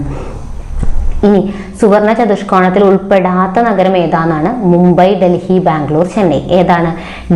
ബാംഗ്ലൂരാണ് ഇതിൽ ഉൾപ്പെടാത്തത് ബാംഗ്ലൂരാണ്. ഏതൊക്കെയാണ്? സുവർണ ചതുഷ്കോണം എന്ന് പറഞ്ഞാൽ 4 നഗരങ്ങളാണ്. മുംബൈ, ഡൽഹി, ചെന്നൈ, പിന്നെ ഏതാണത്? കൊൽക്കത്ത. ഇനി കേരളത്തിലൂടെ കടന്നു പോകുന്ന ദേശീയപാത ഏതാണ്? കേരളത്തിലൂടെ കടന്നു പോകുന്നതാണ് നാഷണൽ വാട്ടർവേ 3 ആണ്. ഇനി ചേരുംപടി ചേർക്കാനാണ്. നാഷണൽ വാട്ടർവേ 1 തന്നിട്ട്, 2 തന്നിട്ട്, 3 തന്നിട്ട്, 4 തന്നിട്ട്. അപ്പോൾ ഏതാണ്? 1 എന്ന് പറയുന്നത് അലഹബാദ് ഹാൽഡിയയാണ്, തമ്മിലാണ് ബന്ധിപ്പിക്കുന്നത്. 2 എന്ന് പറയുന്നത് ഏതാ? സാദിയ ദുബ്രിയാണ്. 3 കേരളത്തിലൂടെ കടന്നു പോകുന്ന കൊല്ലം, കോഴിക്കോട്. 4 എന്ന് പറയുന്നത് കാക്കിനാട, പുതുച്ചേരിയാണ്. അതായത് A2 B3 C4 D1 option C ആണ് ശരിയായിട്ടുള്ള ആൻസർ. ഇനി ഉൾനാടൻ ജലഗതാഗത അതോറിറ്റിയുടെ ആസ്ഥാനം എവിടെയാണ്? ഉൾനാടൻ ജലഗതാഗത അതോറിറ്റി നോയിഡ. പൂർവ്വതീര തുറമുഖങ്ങളിൽ ഉൾപ്പെടാത്തത്. അപ്പൊ ഇത് എപ്പോഴും ചോദിക്കുന്നതാണ്. അപ്പൊ പൂർവ്വതീരം കിഴക്കു ഭാഗത്തുള്ളതാണ്. അതിൽ ഉൾപ്പെടാത്തതിൽ ഏതാ? ദീൻദയാലാണ്. അതെവിടെയാ? പശ്ചിമതീരം. ദീൻദയാൽ വരുന്നത് പശ്ചിമതീര തുറമുഖങ്ങളിലാണ്. പോർട്ട് ബ്ലെയർ, വിശാഖപട്ടണം, കാമരാജൻ ഇതൊക്കെ ഏതാണ്? പൂർവ്വതീര തുറമുഖങ്ങളാണ്. ചേരുംപടി ചേർക്കാനാണ്. താൽച്ചർ എവിടെയാണ്? ഒഡീഷയിലാണ്. കോർബ ഛത്തീസ്ഗഡ്, രാമഗുണ്ടം തെലുങ്കാന, കോട്ട രാജസ്ഥാൻ. കോട്ട രാജസ്ഥാൻ ഇതെല്ലാം ടെക്സ്റ്റിലുള്ളതാണ്. താൽച്ചർ എവിടെയാണ്? ഒഡീഷയാണ്. കോർബ ഛത്തീസ്ഗഡ്, രാമഗുണ്ടം തെലുങ്കാന, കോട്ട രാജസ്ഥാൻ. അപ്പോൾ ഏതാ വരുന്നത്? A2. അപ്പോൾ ഓപ്ഷൻ സി ആണ്. A2, B4, C1, D3. Paradip തുറമുഖം സ്ഥിതി ചെയ്യുന്നത് എവിടെയാ? പാരദ്വീപ് തുറമുഖം സ്ഥിതി ചെയ്യുന്നത് ഒഡീഷയാണ്. ഒഡീഷ. ഇന്ത്യയിലെ ആദ്യത്തെ സ്വകാര്യ തുറമുഖം ഏതാ? ആദ്യത്തെ സ്വകാര്യ തുറമുഖം പിപ്പവാവാണ്. വലുതാണ് മുന്ദ്ര. ഇനി ഇന്ത്യയിൽ ആദ്യമായിട്ട് റെയിൽ ഗതാഗതം ആരംഭിച്ചത്. ഇന്ത്യയിൽ ആദ്യമായിട്ട് റെയിൽ ഗതാഗതം ആരംഭിച്ച വർഷം 1853 ആണ്. 1853. ഇനി കൊങ്കൺ റെയിൽവേയുടെ നീളം. കൊങ്കൺ റെയിൽവേയുടെ നീളം എത്രയാ? 760 കിലോമീറ്റർ ആണ്. 760 കിലോമീറ്റർ. ഇനി ചേരുംപടി ചേർക്കാനാണ് ഭിലായ്. ഭിലായ് ഇരുമ്പുരുക്കുശാല ഏത് രാജ്യത്തിന്റെ സഹായത്തോടെയാണ്? റഷ്യയുടെ സഹായത്തോടെയാണ്. Rourkela Germany, Durgapur Britain. അതായത് A3B1 C2. മൈത്രി എക്സ്പ്രസ് ബന്ധിപ്പിക്കുന്നത് ഇന്ത്യ ബംഗ്ലാദേശിനെയാണ്. ഇന്ത്യ ബംഗ്ലാദേശ്. ഇന്ത്യയിൽ ആദ്യമായി ദൂരദർശൻ സംപ്രേഷണം ചെയ്തത് എന്നാണ്? ഇന്ത്യയിൽ ആദ്യമായിട്ട് ദൂരദർശൻ സംപ്രേഷണം 1959 സെപ്റ്റംബർ 15 ആണ്. 1959 സെപ്റ്റംബർ 15. നിലവിൽ പ്രസിദ്ധീകരണം തുടരുന്ന ഇന്ത്യയിലെ ഏറ്റവും പഴയ പത്രം ബോംബെ സമാചാറാണ്. ബോംബെ സമാചാർ. ആദ്യ പത്രമാണ് ബംഗാൾ ഗസറ്റ്. ഇനി ദേശീയ തപാൽ ദിനം എന്നാണ്? ദേശീയ തപാൽ ദിനം ഒക്ടോബർ 10 ആണ്. ഒക്ടോബർ 10 ആണ് ദേശീയ തപാൽ ദിനം. ലോക തപാൽ ദിനമാണ് ഒക്ടോബർ 9. ഇനി ഇന്ത്യയിലെ ആസൂത്രിത വ്യവസായ നഗരം. ഇന്ത്യയിലെ ആസൂത്രിത വ്യവസായ നഗരം ഏതാ? ജംഷഡ്പൂർ ആണ്. ജംഷഡ്പൂർ. പരുത്തി ഉൽപ്പാദിപ്പിക്കുന്ന കേരളത്തിലെ ഏക പ്രദേശം ഏതാ? ചിറ്റൂരാണ്. ചിറ്റൂര്. ഇനി ഇന്ത്യയിൽ ഏറ്റവും കൂടുതൽ ചണം ഉൽപ്പാദിപ്പിക്കുന്ന സംസ്ഥാനം ഏതാണ്? ഇന്ത്യയിൽ ഏറ്റവും കൂടുതൽ ചണം ഉൽപ്പാദിപ്പിക്കുന്ന സംസ്ഥാനം പശ്ചിമ ബംഗാളാണ്. പശ്ചിമ ബംഗാൾ. ഇനി നാഷണൽ ഷുഗർ കെയിൻ ഇൻസ്റ്റിറ്റ്യൂട്ട് കാൺപൂരാണ്. ഇനി തേയില കൂടുതൽ ഉൽപ്പാദിപ്പിക്കുന്ന സംസ്ഥാനം ഏതാണ്? തേയില കൂടുതൽ ഉൽപ്പാദിപ്പിക്കുന്ന സംസ്ഥാനമാണ് ആസാമാണ്. പാലുൽപാദനത്തിൽ 1ാം സ്ഥാനത്തുള്ള രാജ്യം. പാലുൽപാദനത്തിൽ 1ാം സ്ഥാനം ഇന്ത്യക്കാണ്. ഇന്ത്യ. 2ാം സ്ഥാനമാണ് അമേരിക്ക. ഇന്ത്യയിലെ ഏറ്റവും വലിയ എണ്ണ ശുദ്ധീകരണശാല ഏതാണ്? ജാംനഗർ ആണ്. ജാംനഗർ. ഏറ്റവും വലിയ എണ്ണ ശുദ്ധീകരണശാലയാണ് ജാംനഗർ. ഏറ്റവും ആദ്യത്തെ ഫസ്റ്റ് ആണ് ദിഗ്ബോയ്. ഇത് എന്ന് പറഞ്ഞാൽ ഏറ്റവും വലിയ എണ്ണപ്പാടമാണ്. പെട്രോളിയം ഖനി അല്ലെങ്കിൽ എണ്ണപ്പാടം എന്നൊക്കെ ചോദിച്ചാൽ മുംബൈ ഹൈ ആണ്. ഇനി പൊതുമേഖലയിലെ ആദ്യ ഇരുമ്പുരുക്ക് വ്യവസായശാല. വ്യവസായശാല ഏതാണ്? Indian iron and steel company ആണ്. എന്നാൽ ഏറ്റവും വലുത് സ്വകാര്യ മേഖലയിലെ ഏറ്റവും വലുതാണ് ടിസ്കോ എന്ന് പറയുന്നത്. ടാറ്റ ഇരുമ്പുരുക്ക് കമ്പനി. ദക്ഷിണേന്ത്യയിലെയാണ് ഏത്? Visvesvaraya iron and steel work limited. ഇനി ഇന്ത്യയിലെ ഏറ്റവും വലിയ കൽക്കരി പാടം ഏതാണ്? ഇന്ത്യയിലെ ഏറ്റവും വലിയ കൽക്കരി പാടമാണ് ഝാറിയ. മണികരൺ ജിയോ തെർമൽ പവർ പ്ലാന്റ് സ്ഥിതി ചെയ്യുന്നത്. എവിടെയാ? ഹിമാചൽ പ്രദേശ്. ഇനി ചേരുംപടി ചേർക്കാനാണ്. കൂടംകുളം എവിടെയാണ്? താപവൈദ്യുത നിലയം. കൂടംകുളം തമിഴ്നാടാണ്. നറോറ എവിടെയാണ്? ഉത്തർപ്രദേശാണ്. കക്രപ്പാറ ഗുജറാത്ത്. കൈഗ കർണാടക. നമ്മളിതിൽ ഉൾപ്പെടുത്തിയിട്ടുള്ള എല്ലാ ക്വസ്റ്റ്യൻസും പ്രീവിയസ് ക്വസ്റ്റ്യൻസ് ആണ്. ഇതൊക്കെ ഒരുപാട് തവണ ചോദിച്ചിട്ടുണ്ട്. അപ്പോൾ ഇതിന്റെ ഓപ്ഷൻ ഏതാ വരിക? A3 ആണ്. A3, B4, C1, D2. ഇനി ഇന്ത്യയിലെ ഏറ്റവും ഉയരം കൂടിയ അണക്കെട്ട് ഏതാണ്? തെഹ്രി അണക്കെട്ടാണ്. ഇനി ഹിരാക്കുഡ് അണക്കെട്ട് സ്ഥിതി ചെയ്യുന്നത് ഏത് നദിയിലാണ്? മഹാനദി. തെഹ്രി ഭാഗീരഥി. പോങ് ബിയാസ് അലമാട്ടി എന്ന് പറയുന്നത് കൃഷ്ണ നദിയിലുമാണ്. അപ്പോൾ A3 ആണ്. A3, B4, C1, D2 ആണ് ആൻസർ ആയിട്ട് വരുന്നത്. ഇതെല്ലാം പ്രീവിയസ് ക്വസ്റ്റ്യൻസ് ആണ്. ഇനി ഇന്ത്യയുമായി ഏറ്റവും കൂടുതൽ കരാതിർത്തി പങ്കിടുന്നത് ബംഗ്ലാദേശാണ്. ബംഗ്ലാദേശ്. ഏറ്റവും കൂടുതൽ രാജ്യാന്തര അതിർത്തിയുള്ള സംസ്ഥാനം ഏതാണ്? പശ്ചിമ ബംഗാളാണ്. പശ്ചിമ ബംഗാൾ. ഇന്ത്യ ശ്രീലങ്ക അതിർത്തി രേഖ അറിയപ്പെടുന്നത് എന്താണ്? പാക് കടലെടുക്ക് അല്ലെങ്കിൽ ഗൾഫ് ഓഫ് മാന്നാർ എന്നൊക്കെ അറിയപ്പെടുന്നത് ഇന്ത്യ ശ്രീലങ്ക അതിർത്തി രേഖയാണ്. പാക് കടലെടുക്ക് അല്ലെങ്കിൽ ഗൾഫ് ഓഫ് മാന്നാർ. ഇനി അതേപോലെ ഇന്ത്യ പാകിസ്ഥാൻ അതിർത്തി രേഖ അറിയപ്പെടുന്നത് എന്താ? ഡ്യൂറന്റ് രേഖ എന്ന് തന്നെയാണ്. ഇന്ത്യ ചൈന മക്മഹോൻ രേഖ, India Bangladesh Teen Bigha corridor, India Afghanistan ആണെങ്കിൽ ഡ്യൂറന്റ് രേഖയുമാണ്. അപ്പൊ A1 ആണ്. അപ്പൊ A1 എല്ലാത്തിലും A1 തന്നെയാണ്. പിന്നെ ഏതാ? B3 ആണ് വരുന്നത്. B3. ഇനി C4 ആണ്. C4. ഓക്കെ. അപ്പൊ C4 D2. അപ്പൊ ഇതാണ് ആൻസർ വരുന്നത്. ഇതെല്ലാം ഒരുപോലെ തന്നിട്ടുള്ളത്. അപ്പൊ ആൻസർ മാറിപ്പോയതാണ്. ഓപ്ഷൻസ് എല്ലാം ഒരുപോലെ ആയിപ്പോയതാണ്. അപ്പൊ ഇതാണ് നമ്മുടെ ആൻസർ. ഏതാ? A1 എന്ന് പറയുന്നതും B3 അതേപോലെ തന്നെ C4 D2 എല്ലാം അതുപോലെ തന്നെ തന്നിട്ടില്ലേ. ഓക്കെ. അപ്പൊ ഇങ്ങനെ പഠിക്കുക. ഇതാണ് നമ്മുടെ കറക്റ്റ് ആൻസർ. ഓക്കെ. അപ്പൊ ലോക വനദിനം എന്ന മാർച്ച് 21 ആണ്. ഇനി വനവിഭവങ്ങൾ സമാഹരിച്ച് വിപണനം ചെയ്യുന്ന സംരംഭം അറിയപ്പെടുന്നത് വനശ്രീ എന്നാണ്. വനശ്രീ. ചേരുംപടി ചേർക്കാനാണ് ചിപ്കോ പ്രസ്ഥാനം. ആരാണ് അതിന് നേതൃത്വം നയിച്ചത്? സുന്ദർലാൽ ബഹുഗുണയാണ്. നർമ്മദ ബച്ചാവോ ആന്തോളൻ മേധാ പട്കർ ആണ്. അപ്പിക്കോ മൂവ്മെന്റ് പാണ്ഡുരംഗ ഹെഡ്ഗെ, പ്ലാച്ചിമട സമരം മൈലമ്മ.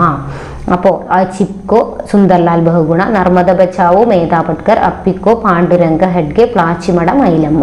അപ്പൊ A4 ആണ് നമ്മുടെ ആൻസർ വരുന്നത്. A4 B3 C2 D1. Okay. ഇനി മാരകമായ അസുഖം കാരണം ദുരിതം അനുഭവിക്കുന്ന 18 വയസ്സിൽ താഴെയുള്ള കുട്ടികളുടെ ചികിത്സാ പദ്ധതി ഏതാണ്? താലോലം. ഒരുപാട് തവണ ചോദിച്ചിട്ടുള്ളതാണ് താലോലം. കേരളത്തെ ഭിന്നശേഷി സൗഹൃദ സംസ്ഥാനമാക്കി മാറ്റുന്നതിനുള്ള സംസ്ഥാന സർക്കാർ പദ്ധതിയാണ് അനുയാത്ര. ഇനി ചേരുംപടി ചേർക്കാനാണ് അനീമിയ തുടച്ചു നീക്കുക എന്ന ലക്ഷ്യത്തോടെ തുടങ്ങിയിട്ടുള്ള പദ്ധതി ഏതാണ്? വിവാ കേരളം. മന്ദഹാസം എന്ന് പറഞ്ഞാൽ മുതിർന്ന പൗരന്മാർക്ക് കൃത്രിമ ദന്തങ്ങൾ നൽകുന്ന പദ്ധതിയാണ്. എൻഡോസൾഫാൻ ദുരിതബാധിതർക്ക് ധനസഹായം നൽകുന്നതാണ് സ്നേഹസാന്ത്വനം. ഓട്ടിസം ബാധിച്ചവർക്കുള്ള പരിപാടിയാണ് ഏത്? പദ്ധതിയാണ് സ്പെക്ട്രം. അപ്പോൾ അനീമിയ വിവാ കേരളം, മന്ദഹാസം മുതിർന്ന പൗരന്മാർ, എൻഡോസൾഫാൻ സ്നേഹസാന്ത്വനം, autism spectrum. A3 B1 C4 D2. Option C ആണ് ശരിയായിട്ടുള്ള ആൻസർ. ഓക്കെ. അപ്പോൾ ഇത്രയുമാണ് ഇന്ന് നമ്മൾ ഡിസ്കസ് ചെയ്യുന്ന ക്വസ്റ്റ്യൻസ്. അപ്പോൾ എല്ലാം നമ്മൾ ഡീറ്റെയിൽ ആയിട്ട് വീഡിയോ ചെയ്തിട്ടുള്ളതാണ്. അപ്പോൾ അതിൽ നിന്ന് കുറച്ച് ക്വസ്റ്റ്യൻസ് മാത്രം എടുത്തിട്ടാണ് റിവിഷൻ മോക്ക് ടെസ്റ്റ് ആയിട്ട് ചെയ്തിട്ടുള്ളത്. എല്ലാം പ്രീവിയസ് ക്വസ്റ്റ്യൻ ആണ്. അപ്പോൾ എല്ലാം നിങ്ങൾ റിവൈസ് ചെയ്യുക. അപ്പോൾ വീഡിയോ ഇഷ്ടപ്പെട്ടാൽ ലൈക്ക് ചെയ്യാനും ഷെയർ ചെയ്യാനും സബ്സ്ക്രൈബ് ചെയ്യാനും മറക്കരുത്. Thank you.